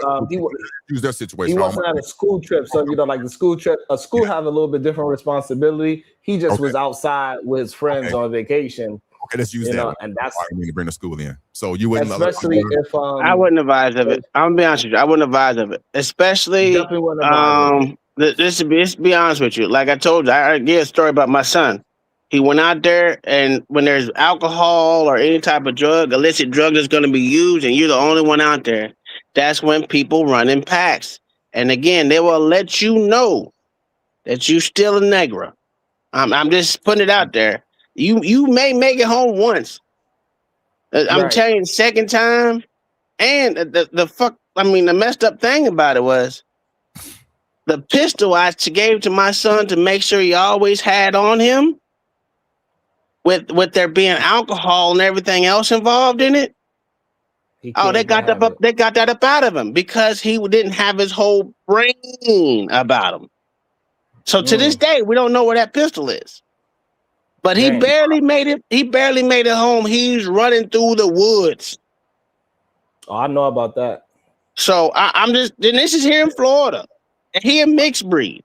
So I don't advise him. Like I always tell him, do not be around just a group of people, and you the only one. I can't believe I got the black version of Uncle Tom today. that is so awesome that I got the black version of him today. Because normally, be honest with you, Sharon, I'm a realist. I don't believe in just being around one group of nobody. Okay. See, I thought I was a realist.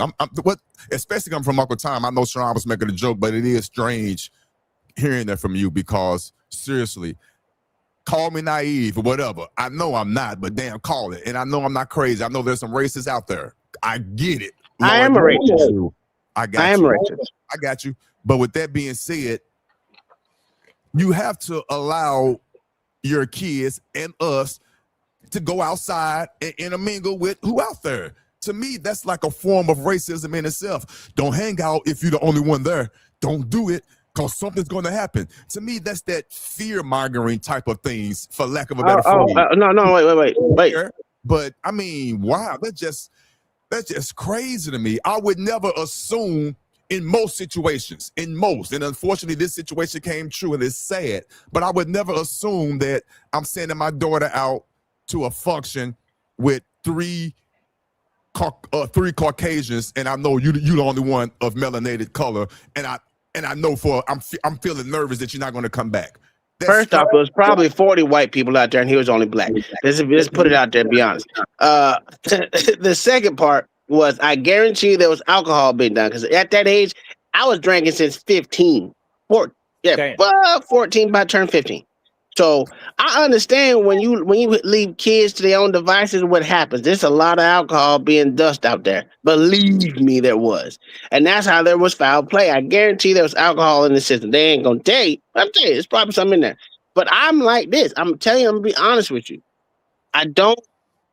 There's nothing wrong with going out there and being amongst your friends, or if you want to call them your friends or whatever, without a cautious eye. Do not mix in something that's going to take your scruples away from you, because I always got my eye open.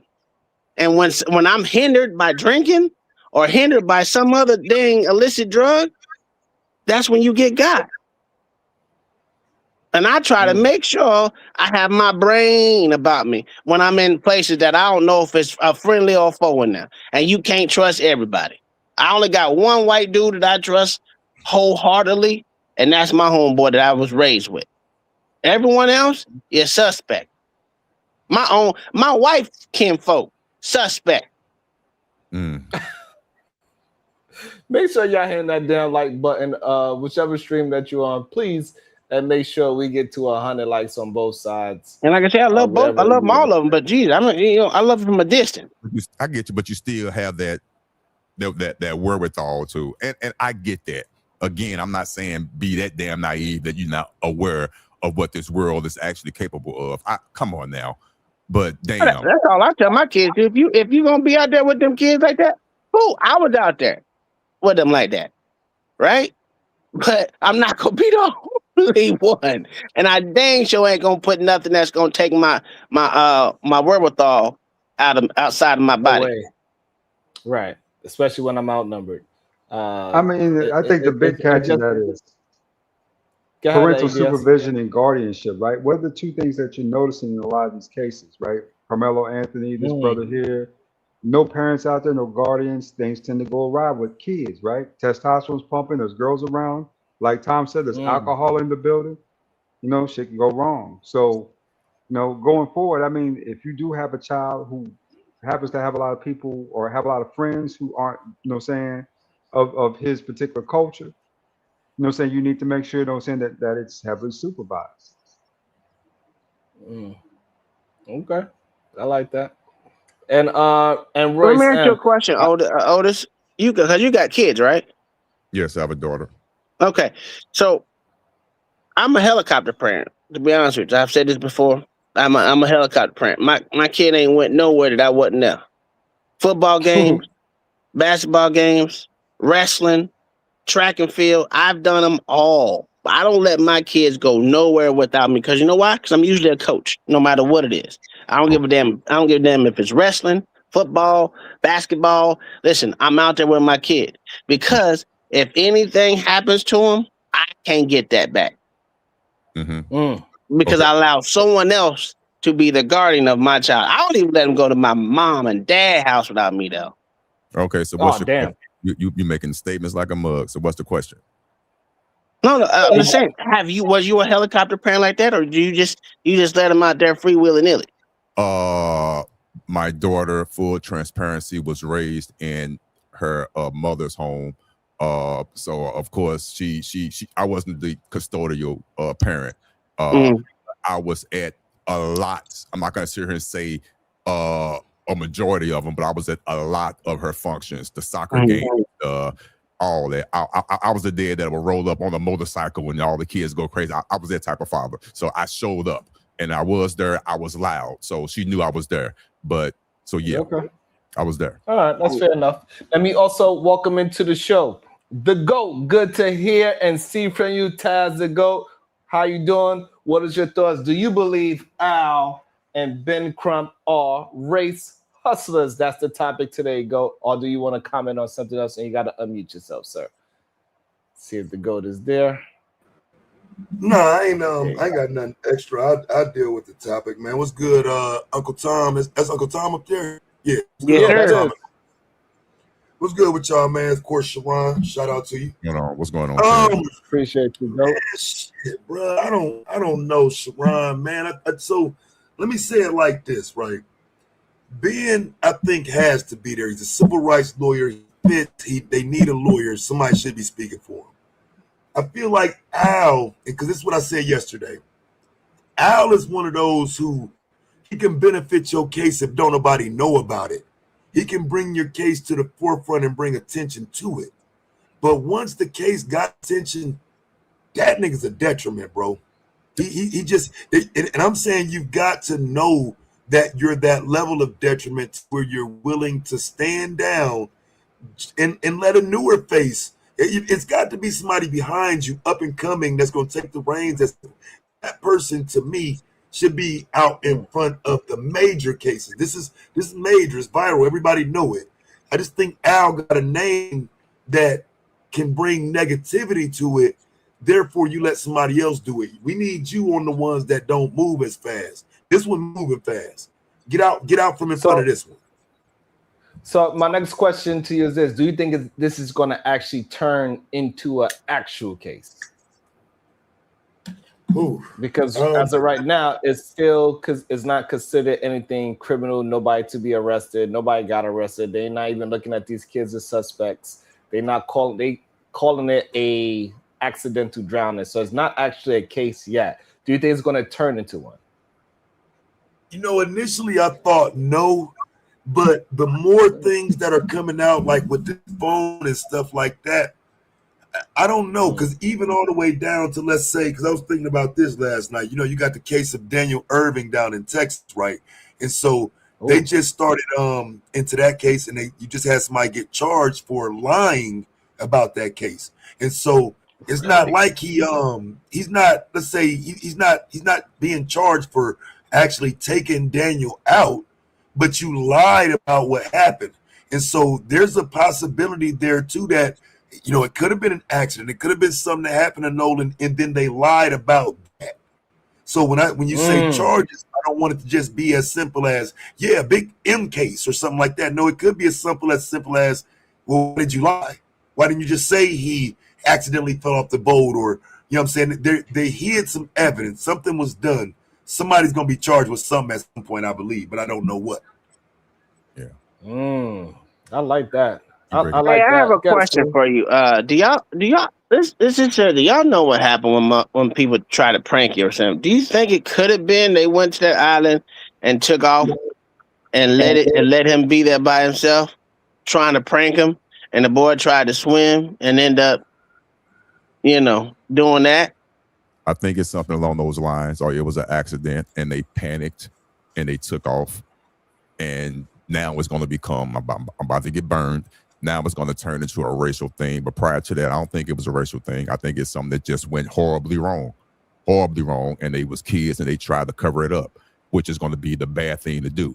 But I don't think it actually was something where they actually forced him to quote unquote drown or anything crazy like that. It was actually intended. No, I think it was a straight up horrible accident. They were probably horse playing around and it went horribly wrong, that kids do, and they panicked and they burnt up out of there. They thought they was taking the evidence with them, which is all criminal. I give you that. But then now it's going to come racial because of how it looks. He was the only one out there. The rest of them was white. Oh, it got to be racial. Nah, sometimes you just be kids did some messed up things, like the situation. I know I'm finna get burned, like the Carmelo situation. It didn't become racial until after the fact. To me, like this. To me, on the outside looking in, call me naive. Now it's racial, but at the time I don't think it was, unless you could prove it. Show me the phone. What was there?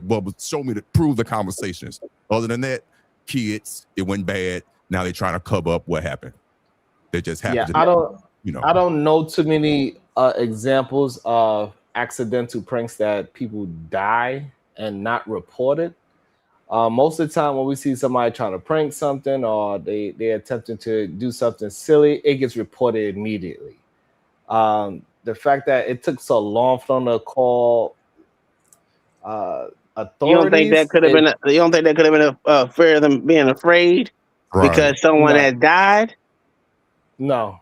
I don't know. They are kids now. I think when things like that happen, you call right away. You don't play around and say, is that your adulthood brain talking or a child brain talking? Yes. Either one. Either way. Okay. Either way. I could definitely. I don't think at 18. No, either way. I was in some serious situations, and no, I did not. No, man, absolutely not. I'm telling myself, that's what I'm saying. It could go the other way, man. You could honestly panic, be like, damn, I don't want to mess up my future. It all depends on what type of parents that you have. Damn, I got this college line that I'm supposed to be starting next semester, going to this damn dorm room. There is no way I could go report this. There is no way. People think like that, man. I'm telling you. So I get what They knew what they was doing. They let that boy out to pass away, in my opinion. Ain't no way. Sharon taking the whole ain't no way. They white. They did it, that thing. I don't care what you say. And I can't see it so much here now. There could be. There are. The man. Listen, I guarantee there was alcohol. Did they even give out his coroner report? The coroner report. His autopsy. I don't think so. Not yet. I wouldn't be surprised if there was alcohol in his system, and the kids is too late, but his for sure. I guarantee there was alcohol in his system, and he was probably a little inebriated. Left him out there. They probably walked his ass all the way out there on the island or whatnot, and then got in the boat and took off as a prank. And the man tried, hey, come back, and start swimming. Hear me out. Start swimming. And with them being drunk, and we're gone. But I'm not saying I know. I'm just saying it's a possibility. I need a scenario. Go ahead, go. Yeah. See, what's bothering me though is like the initial scenarios that people was coming up with from like the 6th on up to now, a lot of it is being undermined every day by something new. So last night, you know, the article come out with a friend and said, no, that was me arguing on the boat. That wasn't him. You know what I mean? And so it's so many stories being thrown around that it's almost like we got to hit the reset button when one gets debunked or undermined or just don't, you know what I'm saying? It's hard to stand on it. And what I don't see right now is that happening. I don't see people saying, all right, we jumped the gun on a lot of the initial stuff we heard. Let's hit the reset button, go back and come up with a scenario. Because even now, I don't know if y'all seen that picture last night. Ben Crump tweeted out a picture saying that, you know, this is Nolan in this picture, this is after and whatnot. And I don't know, fam. That didn't even look like Nolan to me. That, you know what I'm saying? Man. So it's like a lot of stuff being thrown around. Yeah, that picture is man. I like a lot of things about that picture is everything about this thing is goddamn suspicious. Why is the bottom of the pool green and where Nolan at is blue? Why is it that those 10 to 20 people, they was all looking in the camera and the other people was trying to swim away? Like, it's a lot of questions I got. Only thing I really want to know, all those people that's in that photo, every last one of them needs to be questioned. Every last one of them. So Taz, Yeah, I mean, I'm sorry. Go ahead. Right, just to add on, right quick, like, why aren't these people willing to just come and say, "Hey, man, ain't nothing happened. I was there. I saw." Like, fam, like what? Like, I understand the speculation. Look, this ain't that. I ain't seeing enough of that, to be honest. That's the problem I'm having. This was me and my friend. I was there, and you know what I'm saying, if it was a friend and it happened to somebody new, like, fam, at least let me clear myself right quick. I was there. I saw him. Shit was cool. I don't know what the hell happened. That's what I was saying. That's what I was saying, Taz. Like, someone should listen. If I'm out there with my homeboy, we all coming back together. Even if it was a prank, listen. This happened.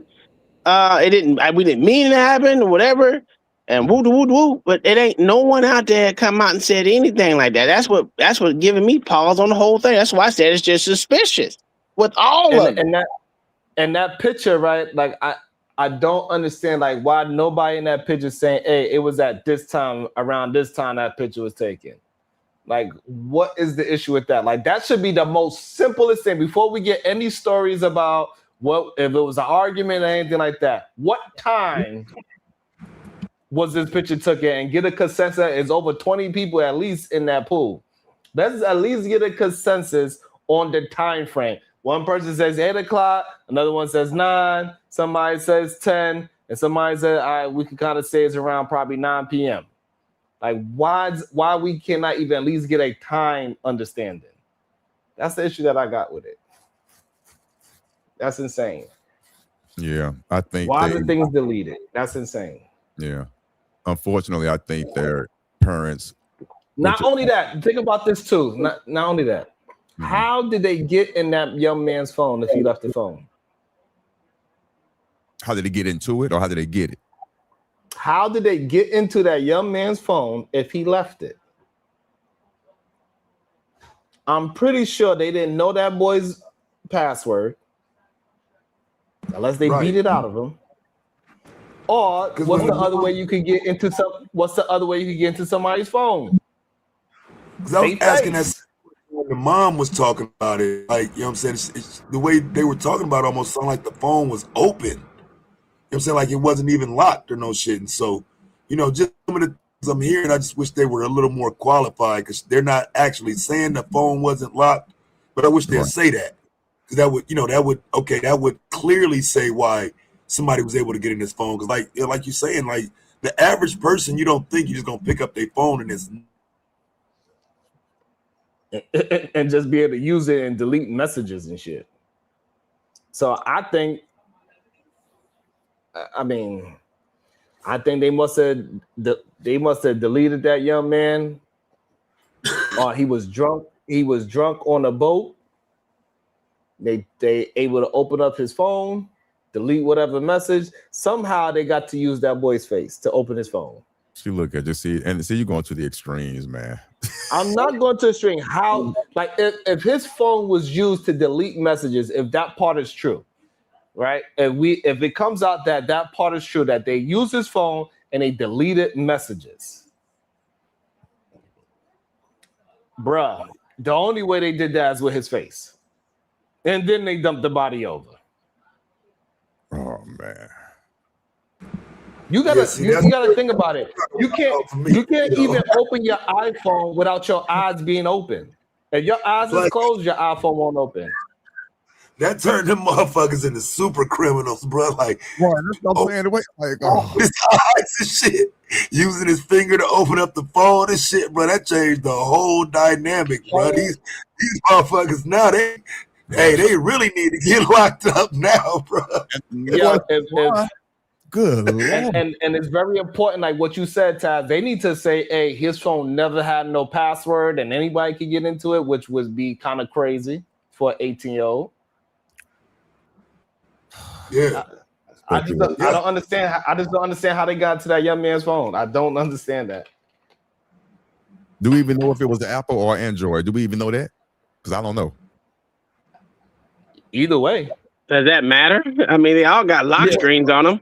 So no, my point is, according to Sharon, because he brought up, if it's an Apple phone, you need your face. So that's him bringing up all these ifs. If was a fifth, we all be drunk. He bringing all these ifs. So that's why I brought up the other side. Well, how you know if it was the Android or Apple? I mean, come on now, we just going way too far. Okay, so we'll do it like this. Otis, what do you have, Android or Apple? You know, listen, I'm not finna contribute to your shenanigans. I just want to know. I'm just curious. Which one do you have? To answer your question, it's an Android and it has the fingerprint, the face, all that locked. Yes.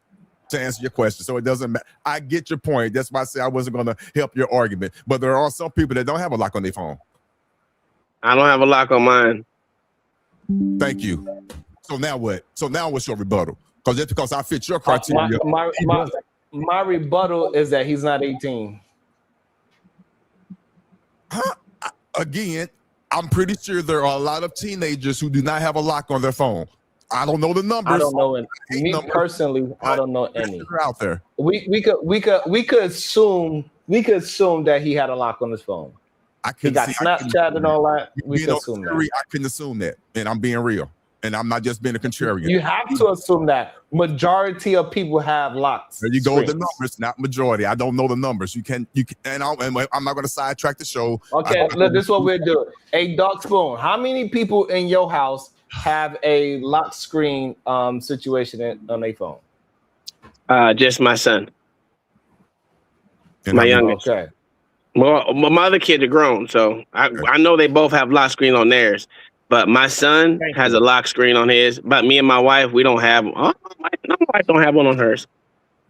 Okay. And that's your question. In my household, me and my wife have lock phones. Okay. But she has my code, and I don't have hers.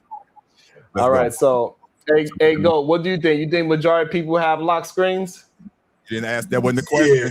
That wasn't the question. Ask him how many people in this household. You don't change the question when you get to him. You ask. Oh, everybody. Okay, everybody. Okay. Everybody. Okay, thank you. Everybody. Okay. So so we could easily assume that he had a.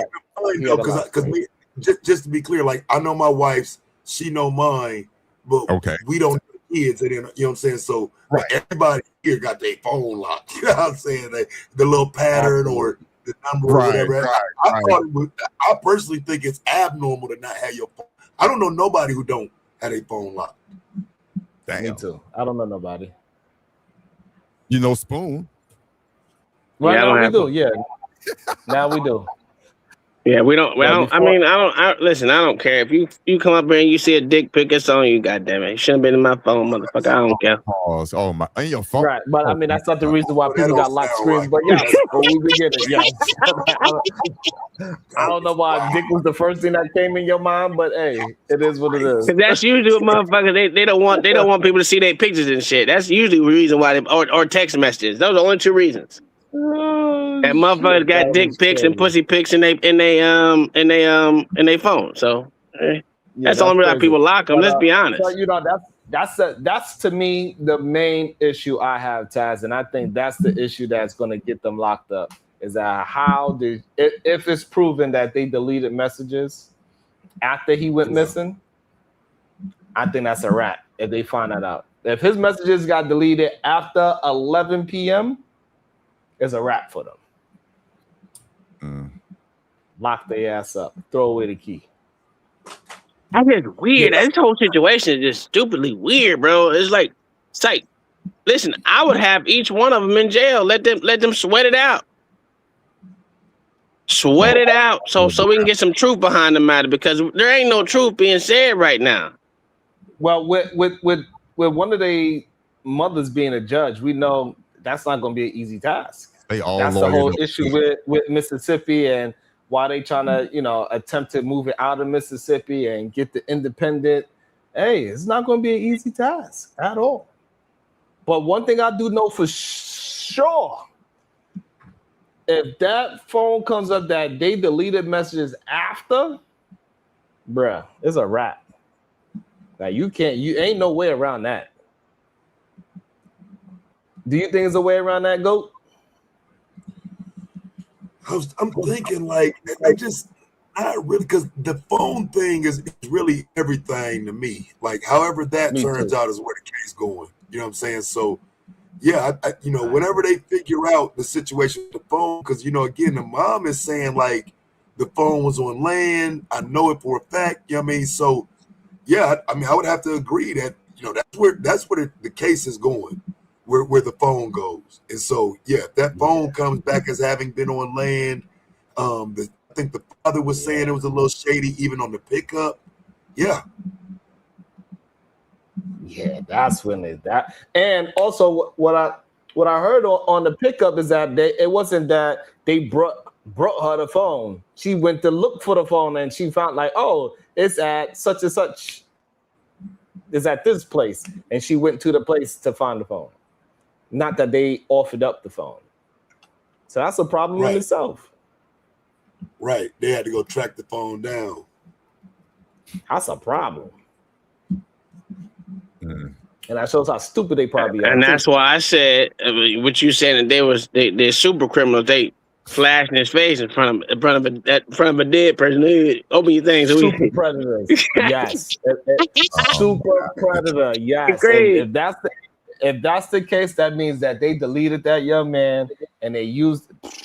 That's a wrap. But that's wild that it was at one of their houses and they didn't see. That's why I said it's too much lying going on. Too much lying. Yeah. And they all lawyered up. So unfortunately, we won't know unless it gets to that next level. And so I did find this thing, right? This doesn't have anything to actually do with the case, right? At all. However, I do find it interesting. Somebody else put it, they put it together, they trying to do their thing. But I do find this interesting. Yeah, they think I'm about to go back, but I can't. Bro, you have a life jacket. I'm gonna die. Hold on. You have to go. I'm just trying to get over there.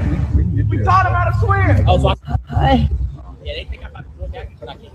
Bro, you have a life jacket. I'm gonna die. Hold on. You have to go. I'm just trying to get over there. We taught him how to swim. Oh, so I can just hold on. And here if you want. Yeah, I might drown. You won't drown. Bro, you won't drown. You're not gonna drown. That's a life jacket at all. I'm gonna die. You can hear how they not trying to help that young man at all. I ain't got the law. You gotta learn how to swim. You gotta learn how to swim. This ain't the time to be teaching somebody how to swim. So you can swim down, Revy, you fucking retard. Damn. I think I can stay here. Bro, how am I gonna get you back home? You don't think Mama Marquise gonna be worried? Yeah, your mom. My mom's name. My dad. Your mom is always worried about you. My dad's in prison. I think that's why. Your dad's in prison. We know. We can tell by looking at you. This is crazy to me. Bro, just don't get a This is why you can't be the only one, bro. I'll just wait. Bro, you have a life jacket. Bro, I'm black. It doesn't matter. It's not gonna save me. Oh, yes, it does. Bro, I'll just find a way. And then they doing monkey sounds. Bro, You have a life jacket. bruh. Standing Hold right on, now. you sure you want to go? You did that to get over there. We taught him how to swim. Hey, monkeys can swim, so that's stupid. I might drown. God damn it, that's not the point. You're not going to drown. There you go. Thank you. What's your name? Huh? What's your name? My name is Marquise. Everybody calls me Lamar because I go to the Nelly. Are you okay? Are you okay? Why is the name Marquise they call the ball? That's I crazy. was okay getting over here. They think I'm about to swim back. I can't even swim. Good job right now. Talking around holding this. And it's my first time here. It's your Oh, first time? Well, welcome. First time. Yeah. How'd you get over here? Yeah, what They made me happened? take that way over there, and they had 2 life jackets on. I'm never coming back with y'all. Good. We told you if you're coming, we had a life jacket. A life jacket. This ain't even for a big kid. This for a little kid. Oh my god. You're welcome. That's insane. Wow. When are we gonna goddamn learn? Well, it's not really insane. He had a life jacket on, no matter if it was for a little kid or not. It still would have kept him Oh, it above matters. water. No, it doesn't. It don't matter. Yeah, No, it would have kept him above water. It would have kept him above water. It matters to his idea of safety, right? Because they are like not saying those kids that he was with didn't give a damn about his life. Oh no, they for sure was a-holes. That's They the for point sure of were me a-holes. playing- Yeah. Okay, yeah, that's the point of me playing that video. Like, and you cannot put yourself in those situations because, like you said earlier, if after a while the crowd will win. Now it's a wolf pack, and now they make their monkey noises. They call him the R word, and he has real concerns about drowning, bro. That's crazy. And yes, that is a real video of a different situation in a different state. That wasn't actually. Clearly, that wasn't goddamn. No. Well, he said his name was totally different. His name was Lakeith, and they call him Lamar. That's Right, crazy. So hopefully people understand that wasn't Nolan when he just said his name was Marquise and they call him Lamar. That is So hopefully people are not confused about that. He said his name is Marquise, they call him Lamar, and he's alive. Right? Yeah. So like hopefully people are not so dumb to understand that this young man, Marquise or Lamar, is alive. Well, there's one thing he need to do. He need to go get some goddamn swimming lessons for real, and not be scared of water. Because that right there is atrocious. Because thank you for saying that. Because again, I'm gonna sound like an asshole, but I know people are thinking it. I'm sorry. That video was horrible. Let me say that. That was effed up. Okay. But at the same time, unfortunately, that's what happens every day. Every day. That's part being a teenager, and that's part being racist. That's part being all that. But why would you go, like Spoon said, why would you go on a damn water trip knowing you do not know how to swim, also knowing you're going to be the only one? I know you go in, he went into that situation knowing that. To me, that is so crazy. And it's also crazy that a lot of people don't know how to swim. I'm the only one in my immediate family that know how to swim. And I didn't learn until I was 15. Everybody else, my brothers, my sisters, my mother, they do not know how to swim. So that's crazy that they could have been, now hopefully they wasn't crazy enough to go on a trip like that, but how easy they could have been in that situation because they do not know how to swim. I would have swum my ass to that boat and it would have been on. Sorry. With that all right. Shout out to Lady D for putting some color in the chat. Thank you so much, Lady D. I really appreciate that. I'm working hard, goddammit. 2 hours and 42 minutes, and it's the first color in the chat. Thank you so much. Well, the third or fourth. My super chat only works on this channel for some strange reason. I don't know, but I'm glad that it finally worked. Thank you. Hopefully other people can check to see if theirs is working on this channel as well. Thank you so much, Lady D. Well, the fact that he can't swim is that's I've been swimming since I was 5. The reason why my dad said he don't want none of his kids to fit the stereotype. If there's a stereotype out there, you gotta, teach a kid. There's a reason why there's a stereotype like that. And for that to be, that means you can't go to pools, That means you can't go to beaches. That means you can't go to lakes. You can't go to rivers because you can't do something that is so basic that Black people, Africans know how to swim. The ones that are surrounded on the coast, they know how to swim. Wait, who's saying that he don't know how to swim? I'm not saying if he does or don't. I'm just saying the video that we watched, the video that we just watched, and him saying he don't know how to swim, and he had a life jacket on, and he still was unsafe with a life jacket on. To me, it's just a detriment to your children. That's something that you can easily teach your kids. That, to me, you don't like your kids. Hell, your kids can drown in the goddamn bathtub. Yeah. So, boy, yo, sit your silly ass down. What do you think it is? Talking about the back. Boy, let me welcome into the show. Cool. I'm not sure if you introduce yourself. Welcome to the show. Cool. Good day, sir. Hey, good day, Sharon. Good day, panel. Yeah, I mean, the situation is sad, but I think the more that we hear from the parents, and I think the more that they do their own independent investigation, autopsy, I think more details are going to come out that I think Mississippi Police Department didn't do the proper due diligence to actually find out. I think what we're seeing here is racism and incompetence at its highest level. You know, the fact that they came out and said that there is no foul play before they even done an investigation or talked to any of the actual people that were on that island, you know, to me is just like incompetence at the highest level, right? And another thing too, I listened to the mom and dad press conference and the Good Morning America. And they said that he'd been, and I might have this wrong, but I'm pretty sure they said that he'd been to the island multiple times. So it wasn't just his first time like going to this island, right? So he's been there before and he's hung out with, you know, all types of people before. So I think he knew how to swim. But, like, based off what I'm seeing with the whole pool party and the whole boat situation and everything that's like coming out, I think that he got into it with one of those white boys, whether it was over a girl, whether it was over something that took place at that island. I think that they, you know, forced him to give him the password. Then, you know, they did something and maybe dumped his body out, you know, after whooping his ass or something like that. And that's why we found him like where they found him. I definitely think something's sus because, like, for them to lawyer up as soon as they get home, for them not to bring the phone back to the parents, for them, like Dad even said that, you know, he had to struggle to get the keys to get the car off the dude's that he parked at his house, you know, and that was a whole issue. So the fact that like the kids are acting that way lets me know that something nefarious took place that they're trying to cover up. Because I've watched, you know, like true crime and the Long Crime Network and things like that. And when these people go missing, right, most people that are around the family don't lawyer up.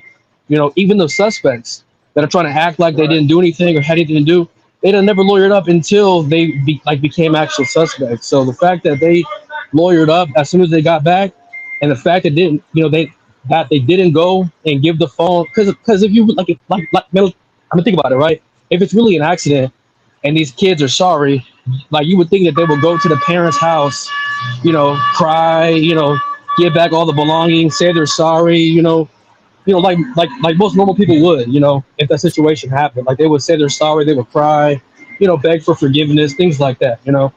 But it seems like that's not what's taking place with the situation. So I do think these kids are guilty. I think that we'll find that out sooner or later. Okay, let me also, Corinne Mackey, thank you so much. I got $1. I got $1. Hey. Hashtag SBG. Thank you so much, Miss Corinne Mackey. Always holding me down. I appreciate you so much. I didn't play it? Okay, there we go. Also, let me welcome into the show Shadow the Titan. Good day, sir. How you doing? What is your thoughts? How you doing, Kulu? You better quit ducking me. But yeah, no, I think Kulu's right, honestly. I think on point, you ain't just... Hey, you ready to start already? Otis? Huh?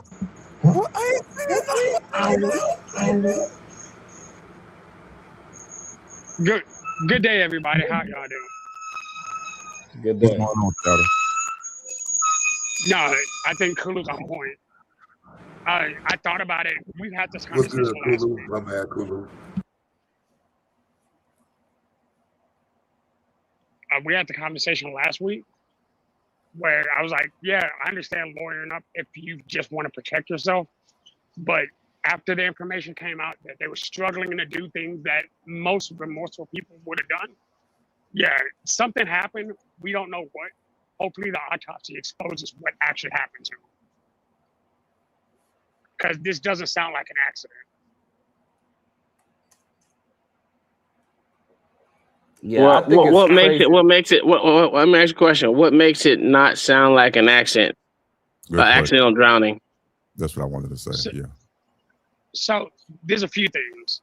Number one, after the parents mentioned that he had done a lot of pool parties, that he actually knew how to swim. Granted, there's a difference between swimming in a pool, swimming in the ocean, and swimming in a lake. There's a difference. But if there's a situation that had occurred, like if you get knocked out or pushed it, or you get into a tussle and then you fall into the water, you don't have your same bodily functions. Again, how did so much of his stuff end up with the people that he was with? And then they didn't go to his parents because they had a history with him. He wasn't just some random dude who popped up. So, hey, something happened to your son. We don't really know what. Instead, they tried to play it off. That's weird to me because people who are innocent don't move that way. No, I got that part. I understand that part. My whole contention was that you said that, I mean, even the whole getting knocked out, I don't think they came back with the autopsy said he had any bruises or anything on him. So to say that I would go with you and say it's suspicious. Yes, it's suspicious as heck. But like I said, most likely what would tell the tale if he was drunk. So, if he had alcohol in the system. And that would have changed the whole dynamic of something too. But he could have accidentally drowned on that too. But listen, I'm not saying it's not suspicious. It's suspicious, but I can't say there was absolute foul play besides underage drinking. And I can say if he has alcohol in the system. Well, let's go a step further than that. And I'll even accept that premise, right? But there were 5 people on that boat, right? Even if all of them were drunk, even if everybody was drunk, if somebody accidentally fell into the water, generally speaking, somebody else would have tried to at least do something, make some kind of notice. But there's no phone record even showing that, hey, an emergency call was made after the accidental falling. So even if I were to accept that it could be accidental based on drinking, the fact that nobody made notice of him not showing up until it was too late and somebody else made notice of it first is where it goes beyond suspicion. Suspiciousness, even at least on that point. And that's why I said the autopsy is one thing, but even if like I said, it could have been a prank gone wrong. They could have pushed him off and started driving the boat off, and not thinking that since he can swim, even though he was drinking, his ass can swim still. You just never know. But even there's a lot, but even with them not calling, like I said, that you can contribute that kind of sort of to being scared of going to jail. Mm-hmm. But then that means that they knew a crime happened. Yeah, absolutely. Well, not necessarily being a crime, but something bad happened. And that's where the malintent comes in, them not reporting the crime and all that. But prior to that, I'm leaning more towards, until the evidence presents itself, I'm leaning more towards it was a prank going horribly wrong. And they panicked and they got home, told their parents, and their parents, with one of them being a judge, said, hey, we're going to lawyer up, period. That's what I think happened. But I think it was a prank that went horribly wrong. I don't think it started off as intent to, I don't think it was no fight involved. I don't think it was no tussle. I think it was a prank gone wrong. Well, simple question then. Even if we were to accept all that to be true, right? Mm-hmm.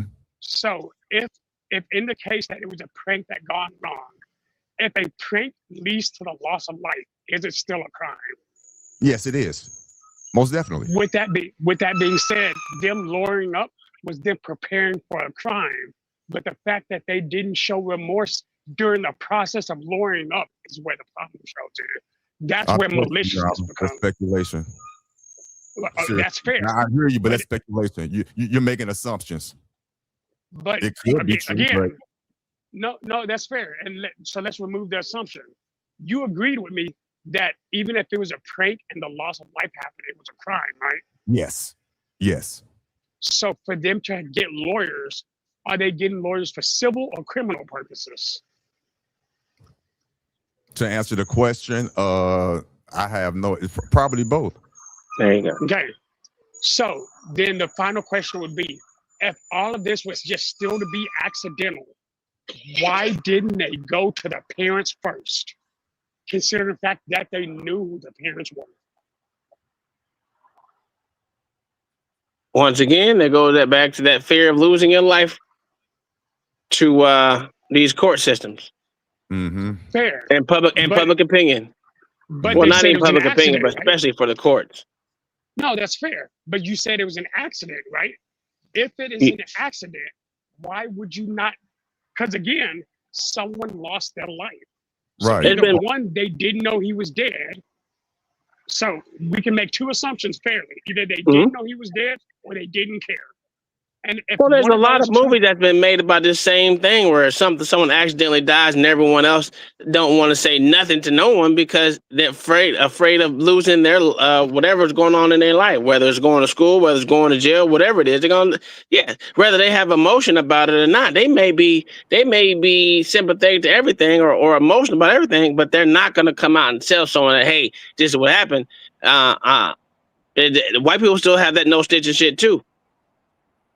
Give me 1 second. Corey Thompson with the 199 super sticker. Thank you so much for putting some color in the chat. We need some more of that in the chat. 199 is beautiful. If everybody can participate in that, that would be beautiful. Everybody be just like Corey and put a challenge on Corey, and y'all drop y'all 199 and put some color in the super chat as well. Go ahead, Shadow.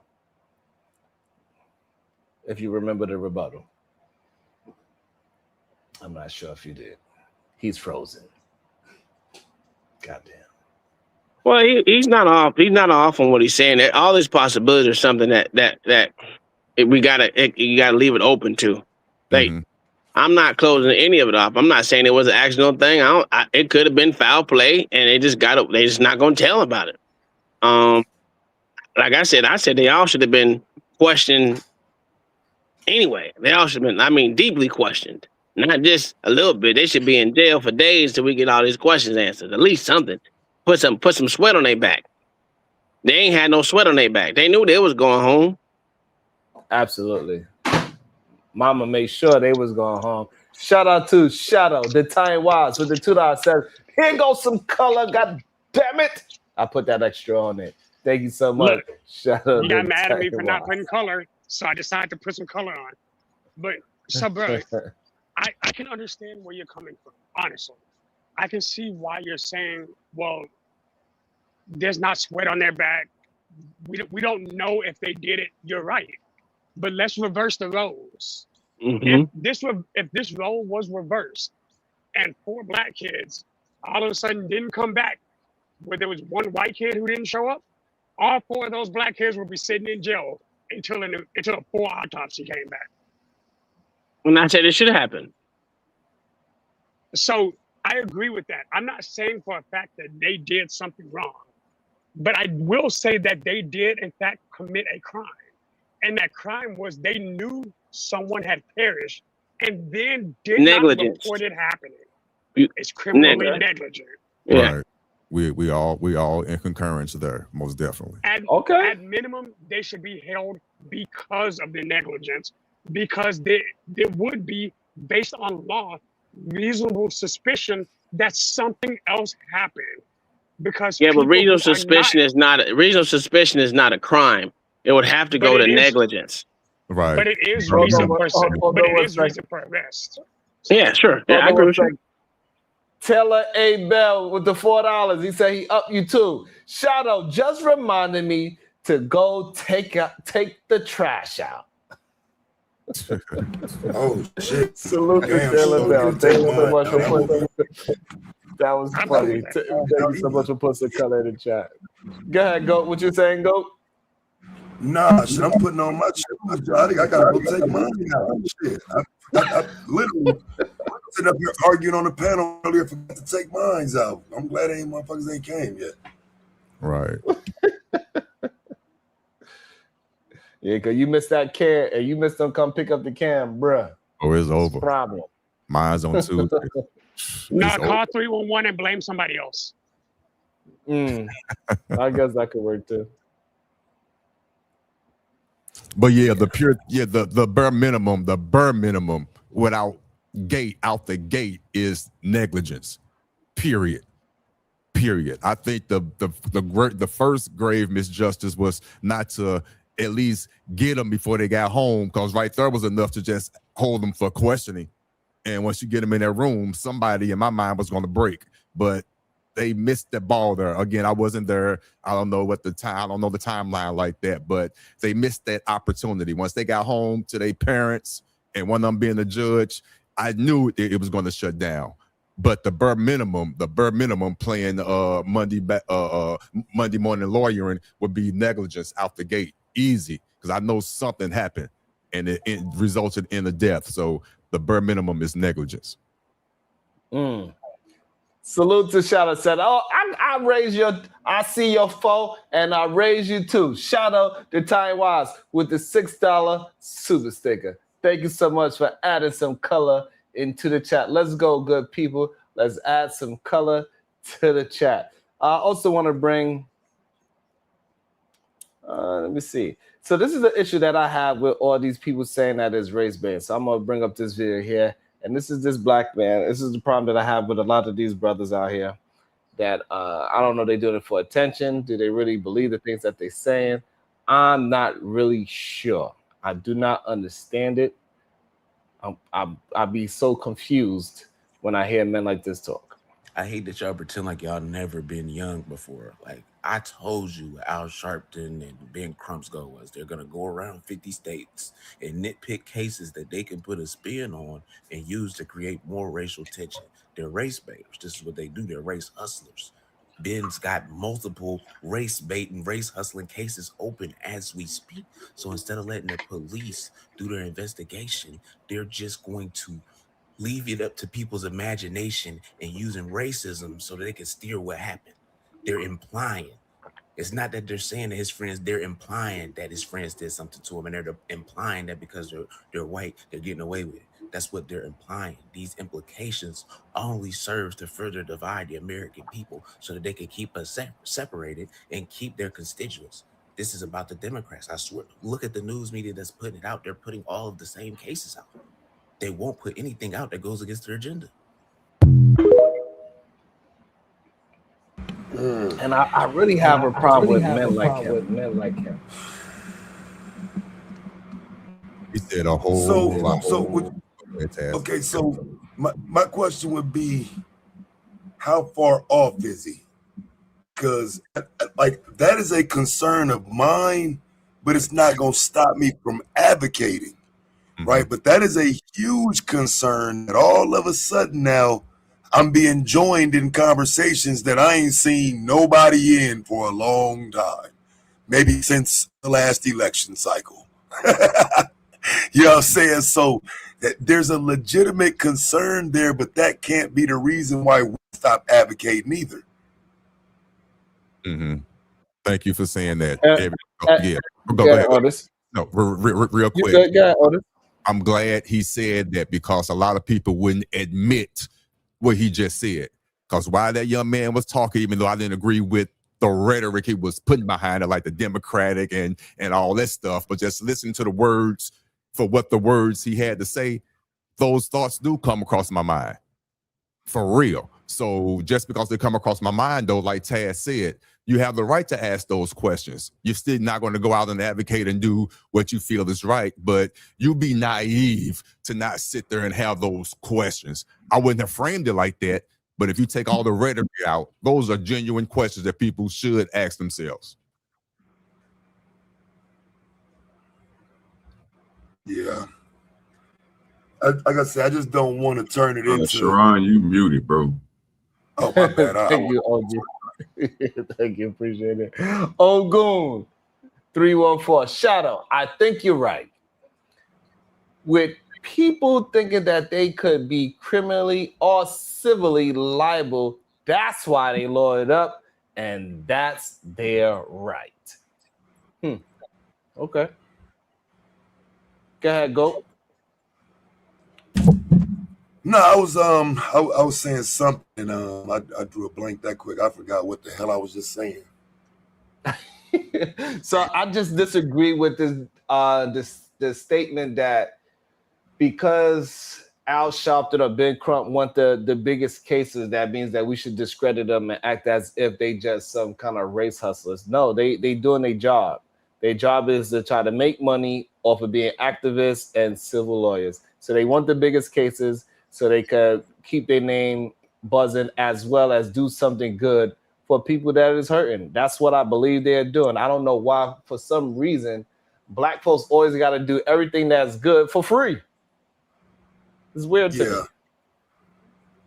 Yeah, I mean, like I said, just with the Rev, you know what I mean? I just think his name, you know, I think he should be able to use his notoriety, but not necessarily his name for everything. So, I mean, I understand, again, why people saying what they're saying about it, but right now I do think it's one of them all hands on deck situations. I just wish it applied for more than just one case at a time.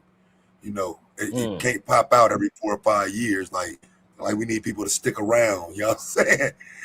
But I know for a fact that, but the problem is that I know for a fact that both those brothers dealt with cases that didn't make it nationally, but it was big in a local space. There's a small town somewhere, and it was big in that small town of 1,000, 100,000 people. It was big there, but it wasn't big nationally. And I think that's the problem why people think that they are ambulance chasers, because they do big stories that are local as well that would never see the light of day nationally. That's another problem happening. Let me welcome OG Dude. Go ahead, go, and then we welcome in OG Do Dirty. Go ahead, go. No, I was just gonna say, it kind of remind me when you was talking right there, Sharon, it remind me of like the BLM thing, like, you know what I'm saying, where people will talk about the 90 million, the houses and all of this stuff, but we've always left out the work and the kind of the ability to bring the awareness to cases and whatnot. And so now that there is no BLM and you don't have that type of movement anymore, we really are kind of just stuck with Al and Ben Crump and whatnot. Because if they don't bring attention to it, who else is going to? Like, where will we get it from? Hey, I did my part. I got I brought it up, and now the space started doing it, so I feel proud of that. Go. I understand why you be like, hey, I understand it. Go. I'll tell you that I understand you a lot more because goddamn, yo, the amount of pushback they would do for you trying to do something correct is wild. Let me welcome into the show, Do Dirty. Go ahead, Do Dirty. What's good with you, Sharon? Salute to the panel. What's up with it? Spoon, Taz. What up? What up? Man, when it comes to Ben Crump now, I do want y'all to realize something, bro. Most of the, and we didn't watch a lot of cases, right? And everybody up here, you know what I'm saying? Everybody up here, and then they first share of it, right? Different ones. But the only ones that you see them at, bro, is when something is happening when it has to do with some type of foul play. They love to pick up on that. So every case that you can think of Ben Crump being on is somebody saying something, or they don't have information about something. It just ain't came out to the public. So it's easy for them to jump on that, right?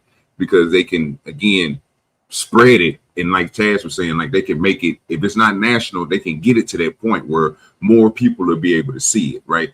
So that's what I'm seeing out of this. I don't think that they, you know what I'm saying, using for any type of ploy or anything. It's just that, bro, it's a lot of inconsistencies when it comes to investigation. Once you see that, they're gonna hop on it, bro.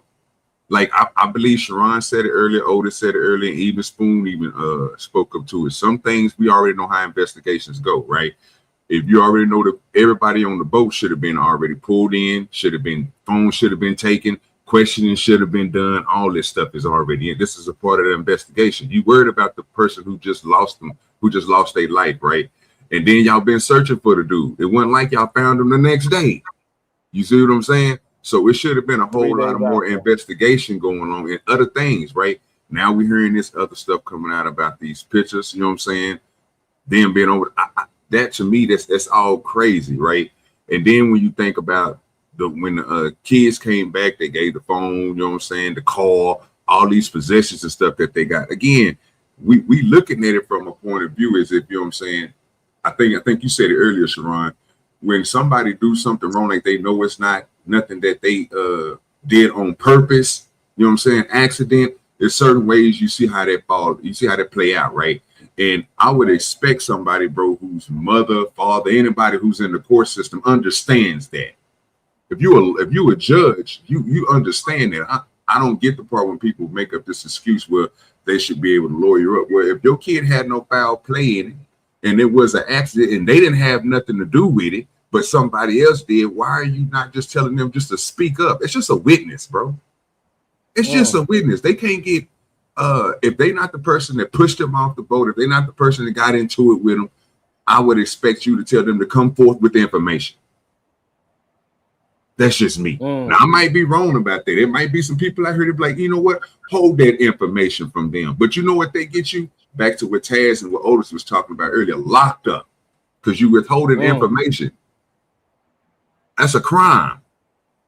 Bar. Let me welcome So you it's to the all show. fiction to me, man. Welcome to the show. Sway producing. What's your thoughts on the subject today? Well, before I address, because at first I thought we were talking about the idea of the race baiting or the race hustle. But if we're talking about a case, I have no idea what's going on with this case. I'm assuming the They're Nolan intertwined. Wells, Nolan Wells case. Is my mic bad? Someone said. You do have an echo. But we're gonna let you go ahead. Go.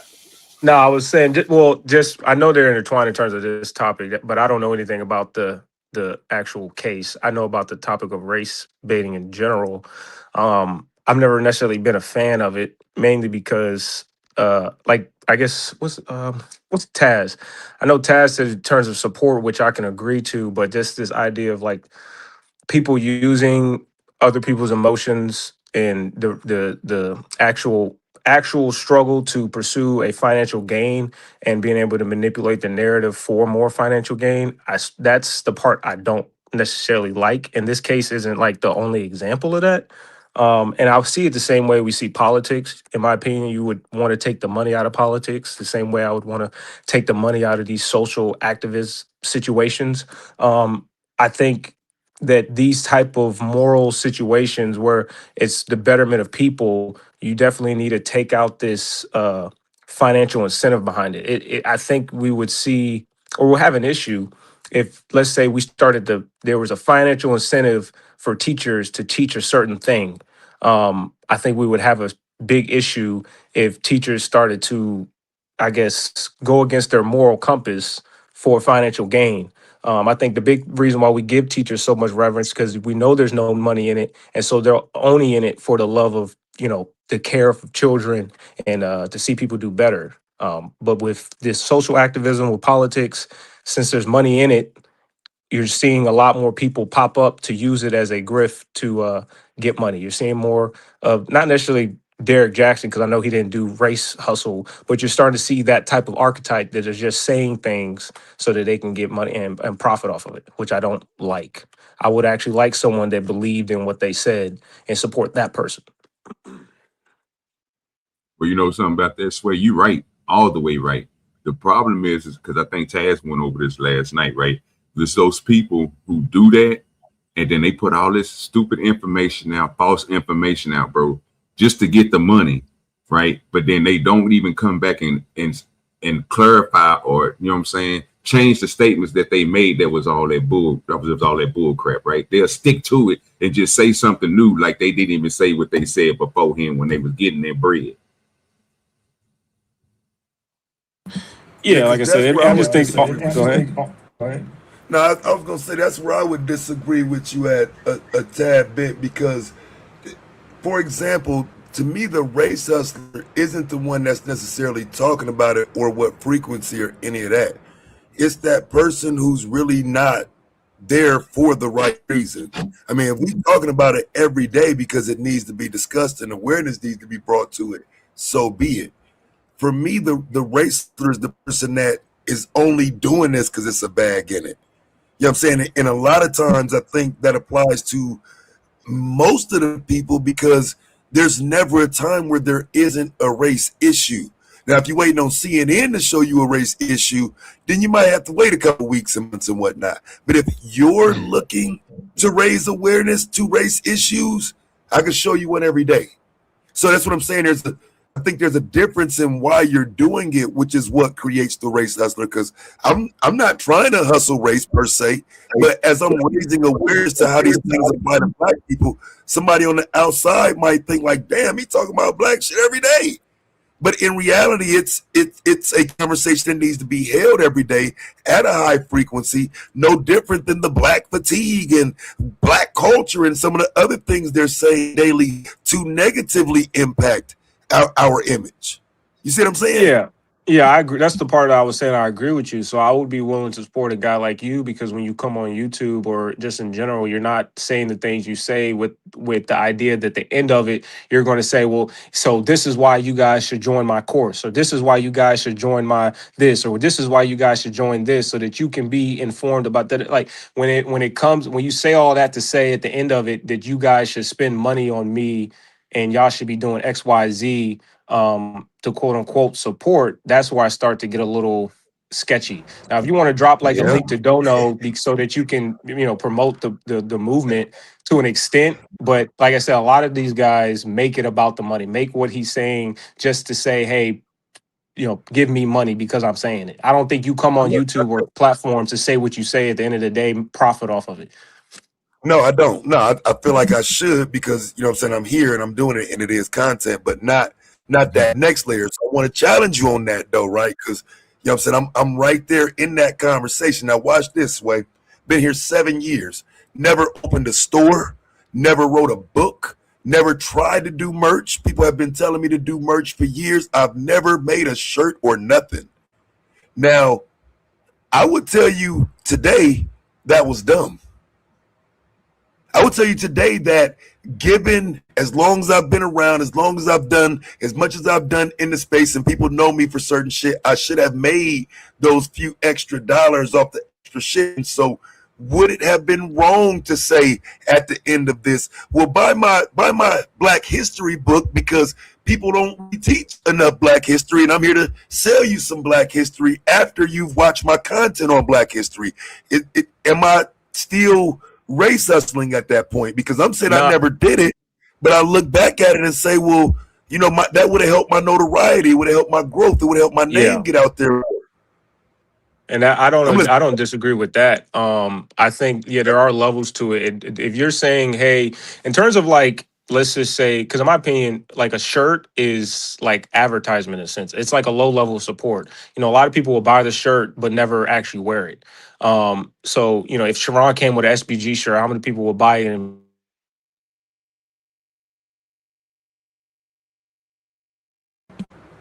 Is that me? His mic went out.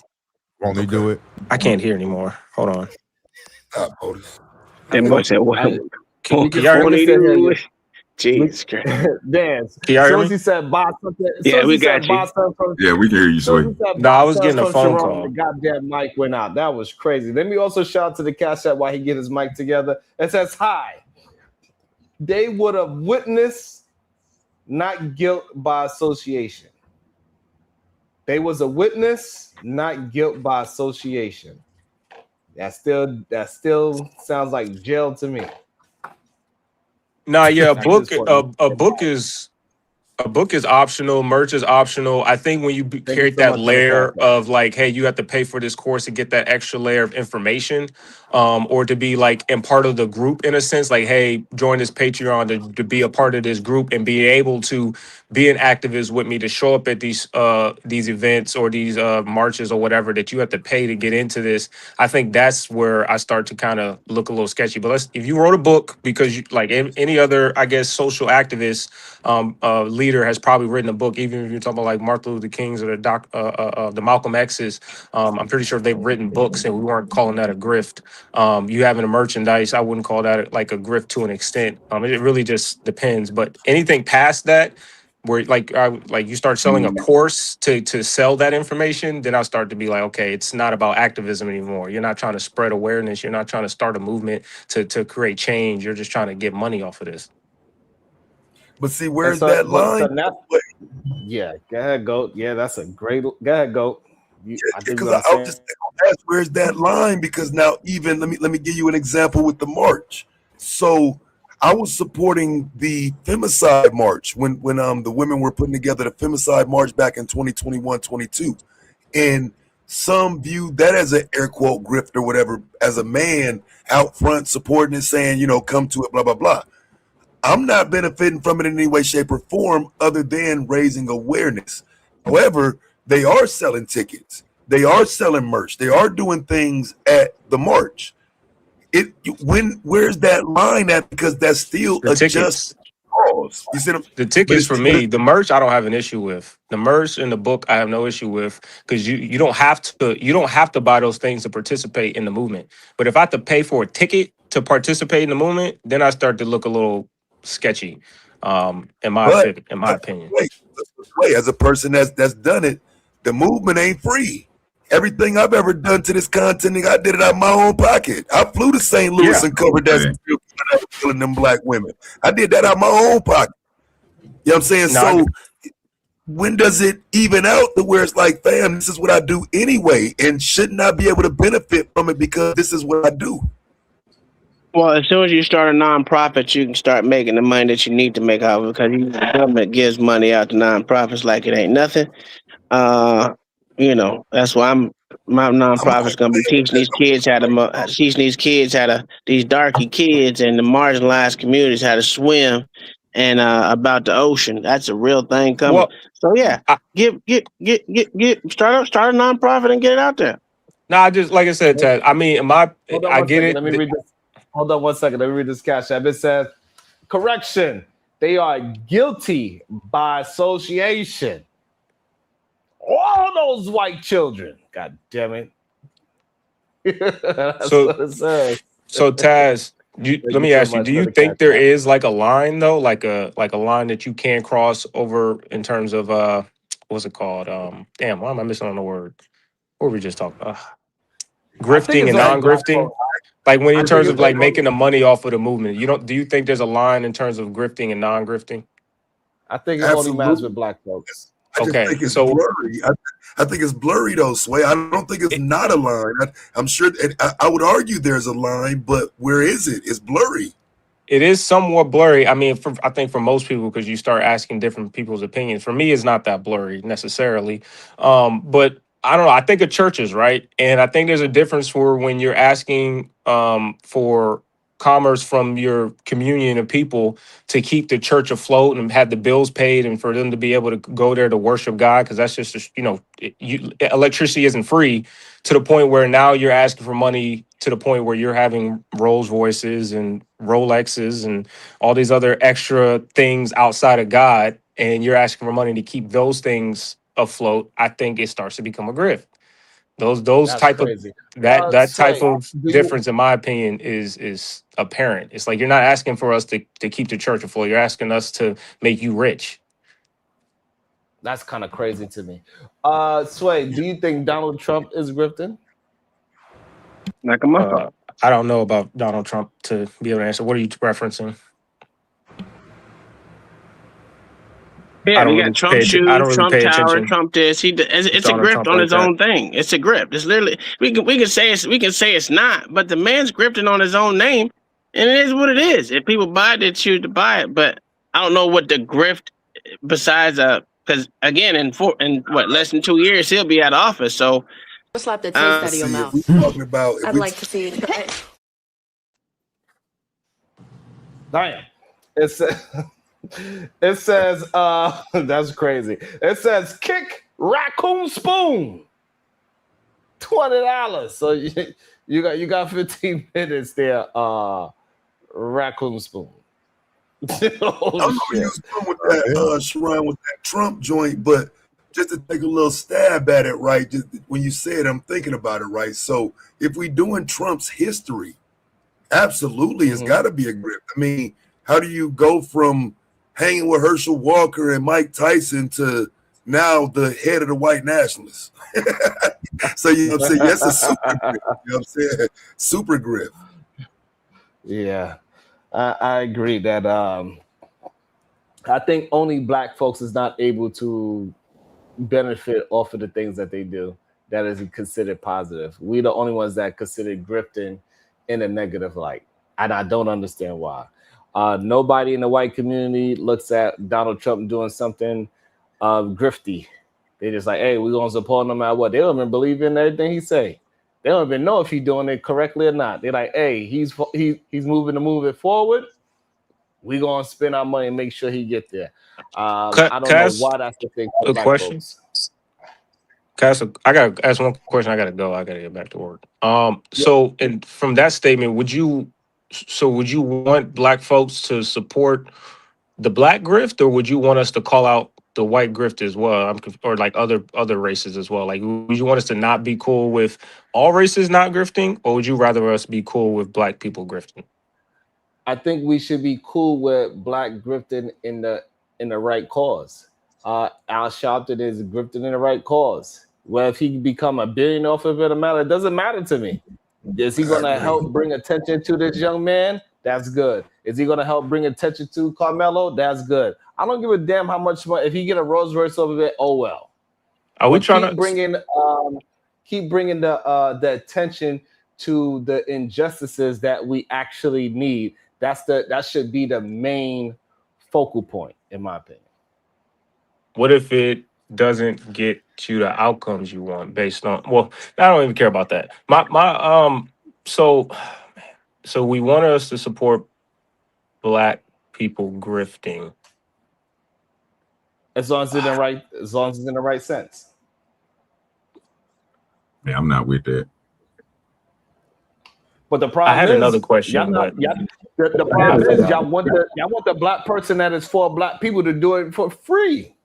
That's a problem. No, nobody said did it for free, bro. I just want you to get your y'all information right.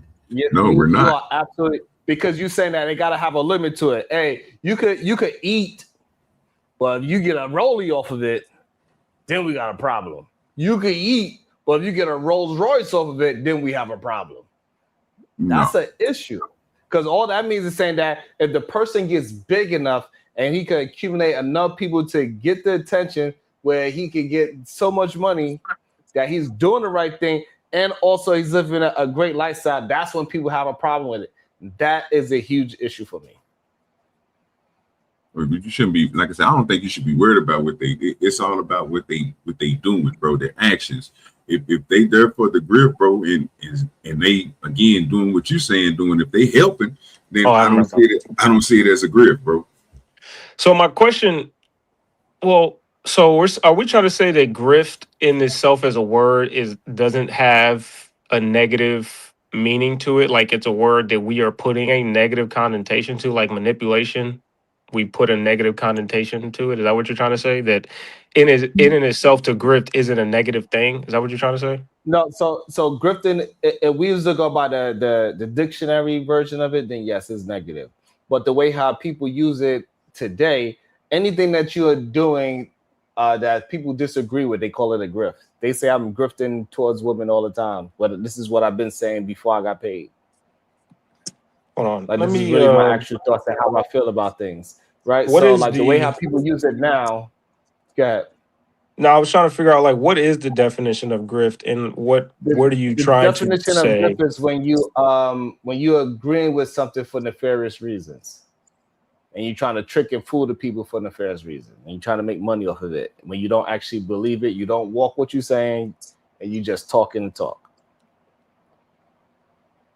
So the question I got for you, Sharon, is a fraudulent or dishonest scheme. Positive?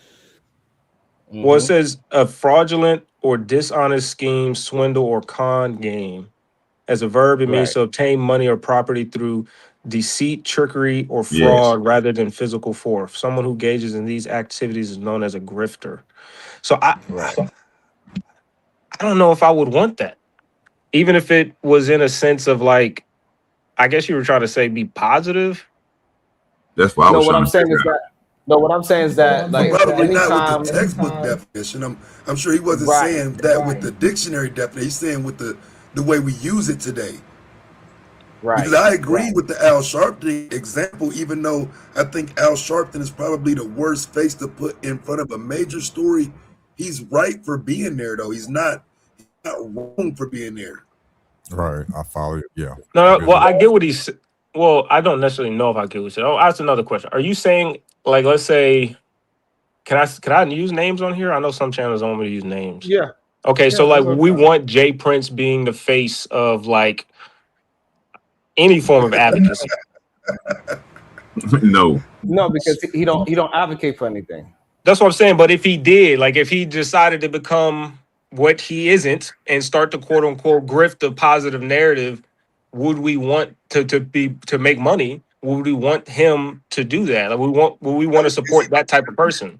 No, so he would be the textbook definition. He would be the textbook definition of grift.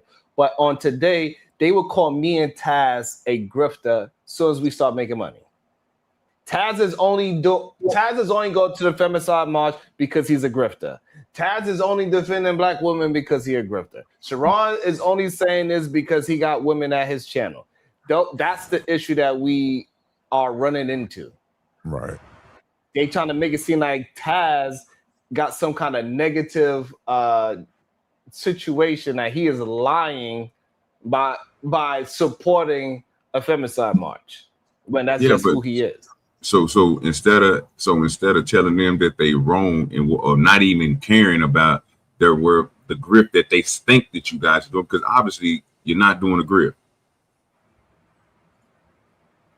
If you think about what you just got through saying, if you're saying you and Taz is doing these certain type of things, it's not in nefarious ways. It's not, so you're not doing a grip. Right.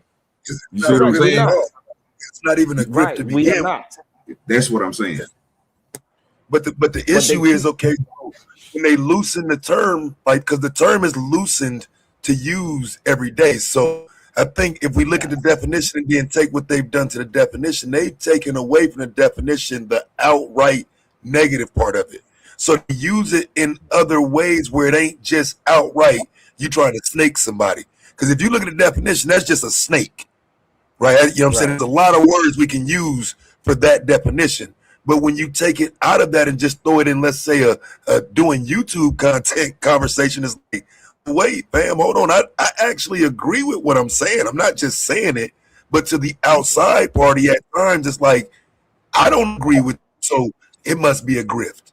And again, it's using it in the term of, oh, you deceived, you stealing, they're not even using it that way. Mm-hmm. You know, even a switch of a position is considered a grift. I didn't agree with that. I saw this. Now I agree with this because I saw this. Somebody's going to call that a grift, even though I'm telling you, fam, I changed my mind because of what I saw. I can show you why I changed my mind. They'll still call it a grift. Correct.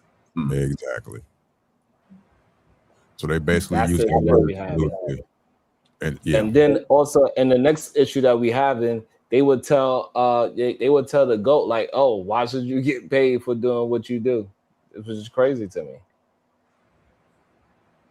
Because he's proficient at it. You know, and it's crazy because now I don't hear that as much. But initially, man, when I first got on YouTube, it was a lot of that as a question, like, well, why should anybody pay you for looking up a news story and report it? It's like, well, shit, why the fuck do y'all pay CNN? Like, why do, you know what I'm saying?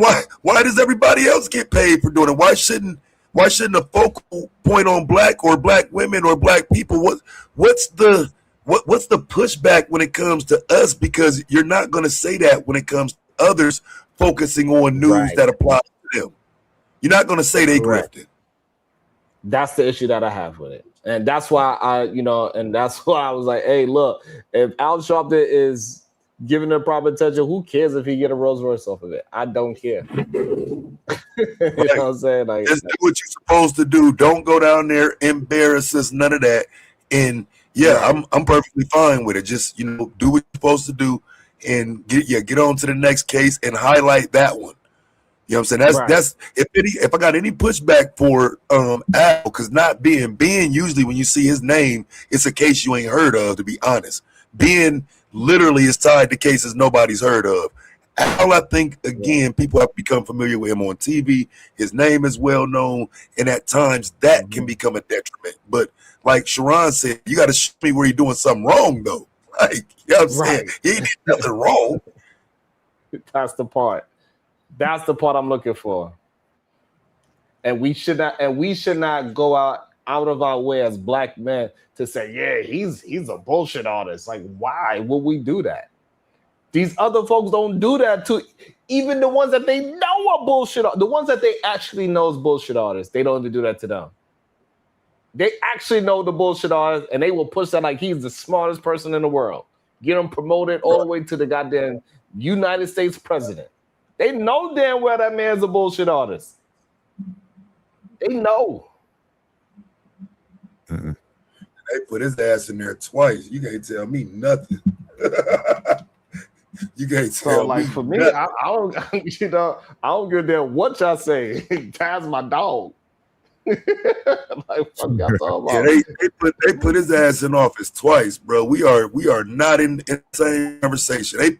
Not only did you put him in office twice, you put him in office the second time after he got convicted of 34 felonies. Miss me. Miss me. And they don't even care that he made more money off of crypto this term than anybody else in the world. They don't even care. Right. They're like, oh, so what? That's okay. He's supposed to make money. What? Since when? Since when that was okay? Yeah, they since when that was okay, bro?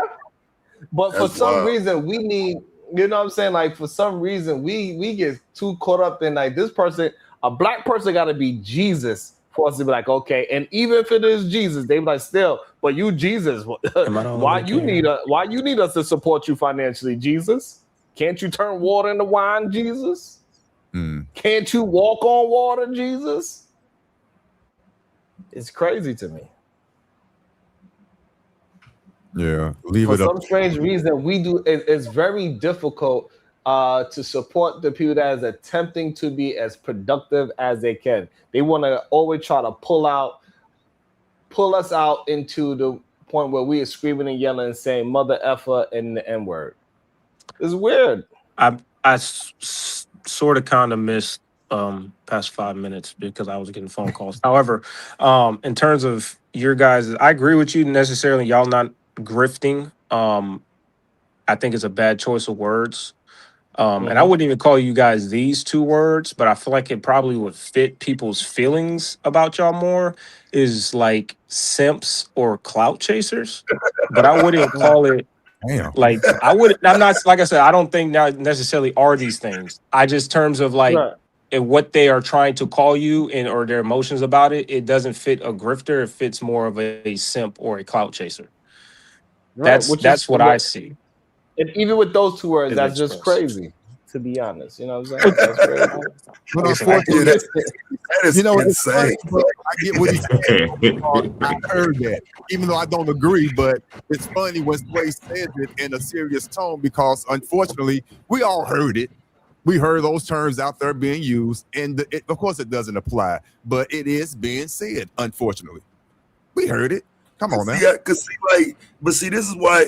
I think people really don't want to have that conversation. I wish somebody would try me with that. Like, I feel like the simps are the ones that are like trying their best to get women to come up on panels and argue with them and running shows every day. And you know what I'm saying? You talking to them in the background, nigga, you in their inbox and whatnot. Like when I get off of here, I'm done. You're in a Discord with them. Like what's a simp for real? Right.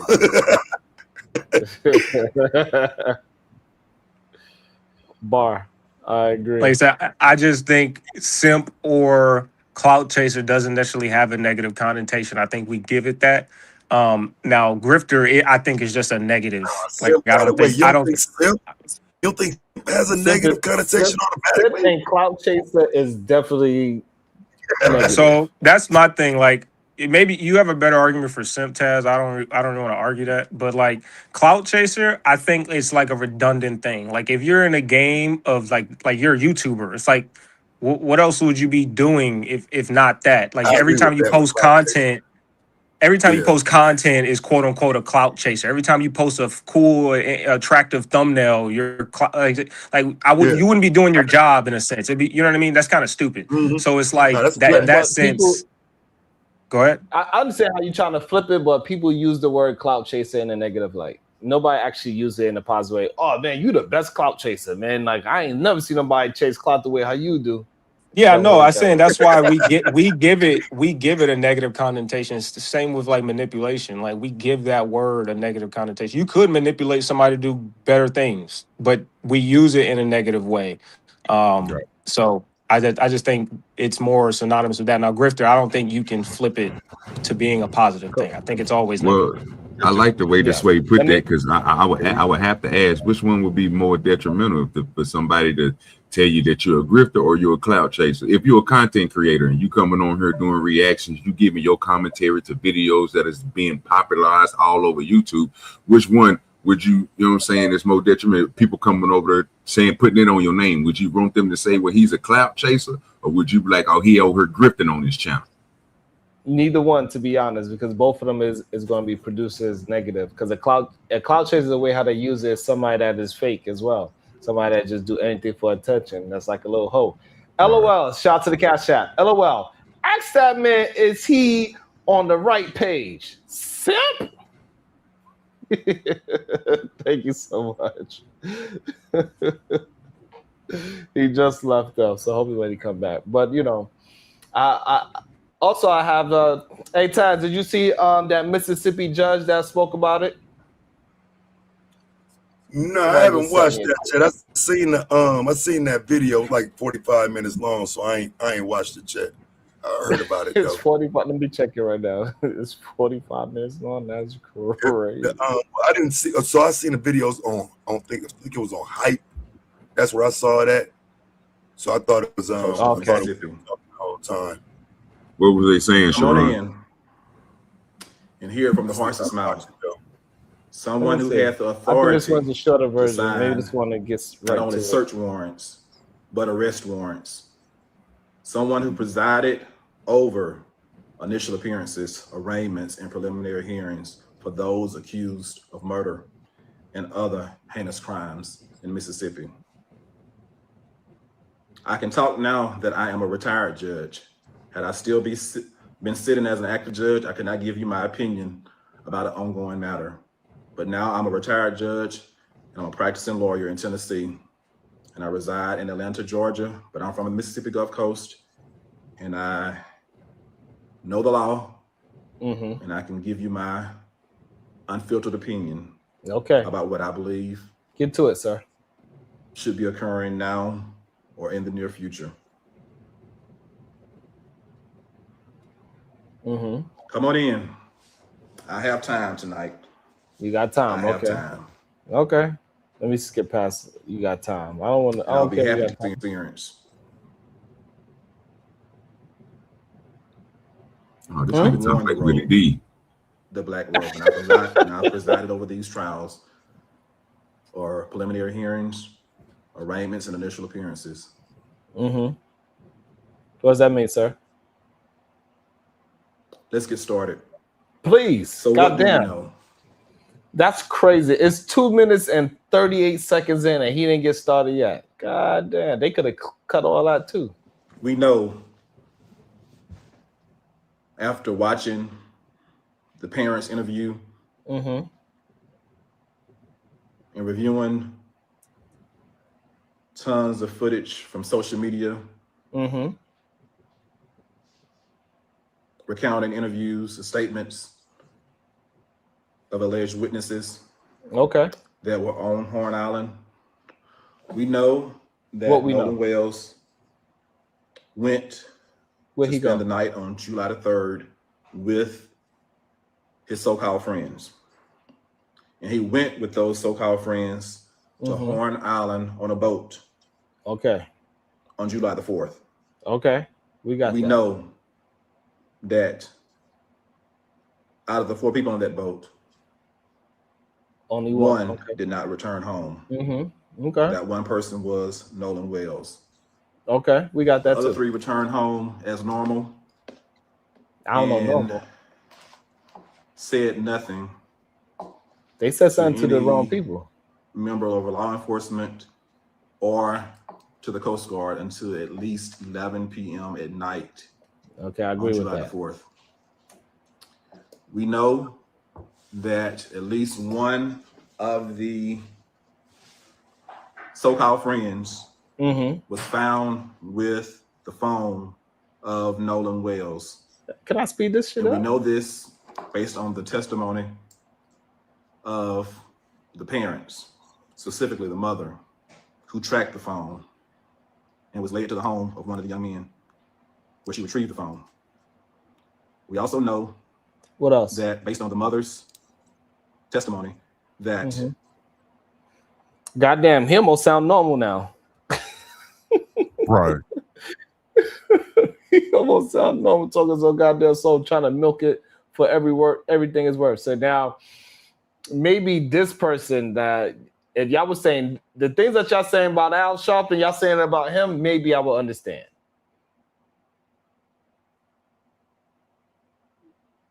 Maybe I can understand then. Because this, I don't know. Snapchat. There were no Snapchats from the day, which was very odd for her son. We also know that text messages were deleted. Okay. We know that when she was tracking the phone, Life 360 said the phone was one place and Snapchat said it was another place. Okay. We know that the boy that had the phone did not voluntarily turn it over, call first. He had to be found through their own investigation. We know that based on witnesses' account, the so-called friends were seen on July the 5th, that Sunday, having breakfast together like nothing had happened. They were not out there searching for their so-called friend. What's your point, Judge? We know that the so-called friends deleted their social media, deactivated their accounts, and scrubbed it clean if the allegations are correct. We know that too. We know that the young man or the young man that had the car at his house did not willingly turn over the keys. At first, he said that he did not have the keys. He didn't know where they were. Then he, after being pressed by the father, he finally turned over the keys. This is all. No, this is sped up, Shadow. Very suspicious activity. We know that based on an audio recording and some video that Nolan Wells can be heard saying, "Give me my freaking keys." Excuse me, give me my freaking phone. And there's been two different versions. Some said he said, "Give me my freaking phone," or some say he said, "Give me my MF phone." Regardless, he was asking or demanding his phone. Someone had his phone who did not have permission to have his phone.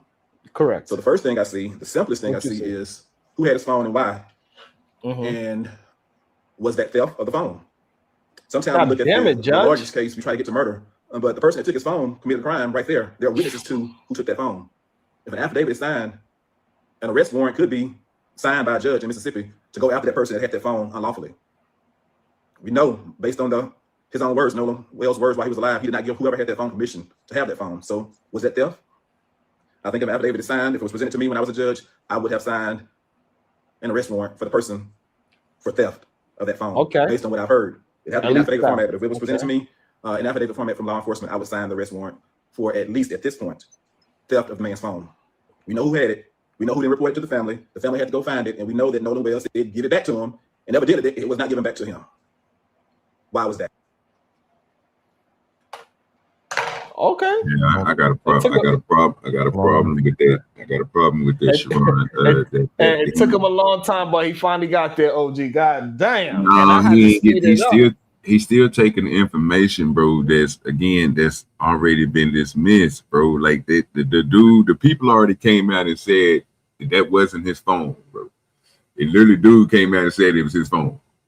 He was the one that they were talking. It wasn't Noah, bro. So they already came out saying that was not Nolan's phone. The video that they got, bro, where the person is on the boat and they supposed to be two people arguing down there, and he's saying, "Hey man, give me my phone." The dude went on team. They had a whole interview with the dude, bro. He told them, bro, that wasn't Noah. Like literally, they said that boy was in the water on that they didn't show on the camera. So he was talking. That's a whole different situation. Got you. Okay.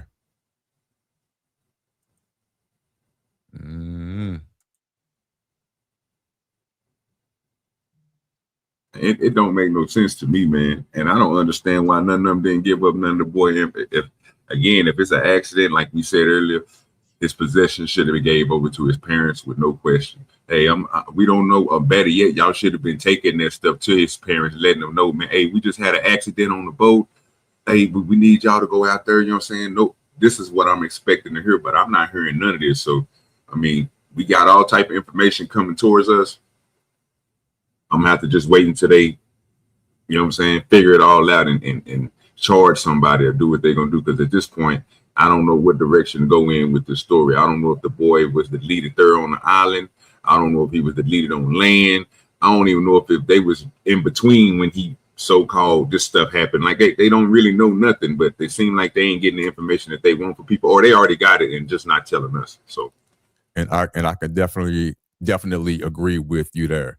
For the record, to me, that judge, and I'm not leaning anyway, he sounded so damn biased already. I wonder why he's not a judge anymore.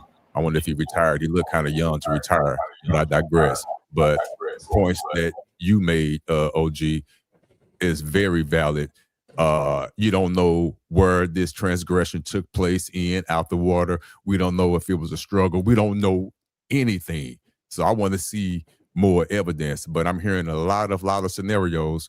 Unfortunately, great scenarios. A lot of them sound like he was actually had people put their hands on him, and it was straight up malintent out the gate. I'm not hearing a lot of it could possibly be a prank gone wrong.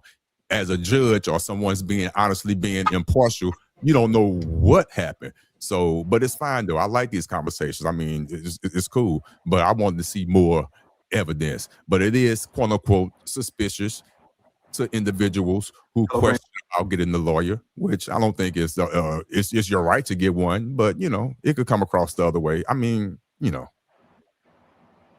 I land. I like it. Did we hear what Jasmine Crockett had to say about it? I didn't know she said anything about it.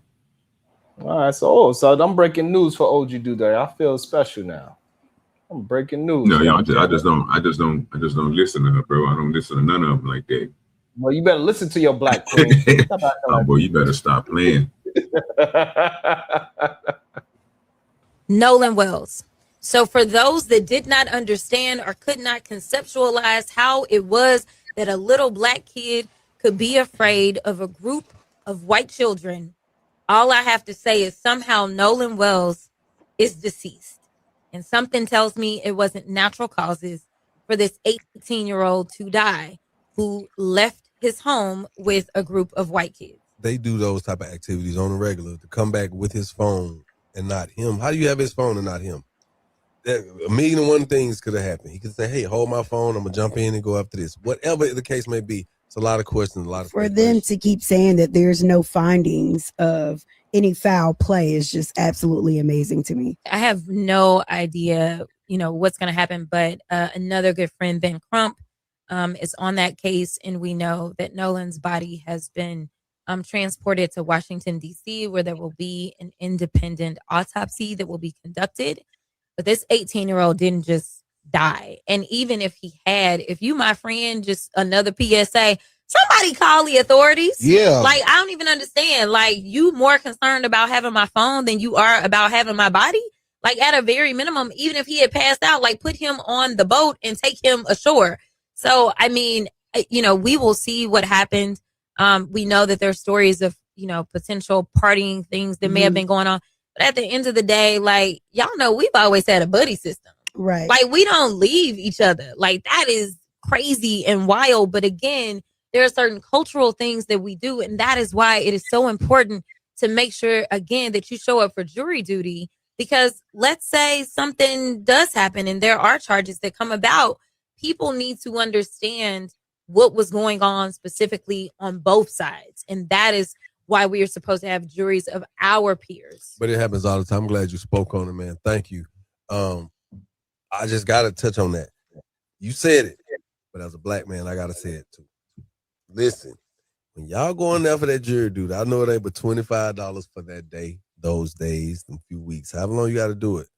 You have to be a part of the system if you want to play or be able to go against it. You got to know how it works. And everybody walks away from the opportunity to be a part of the grand scheme of things and making a difference. So I just want to put it out there. Thank you for touching on it.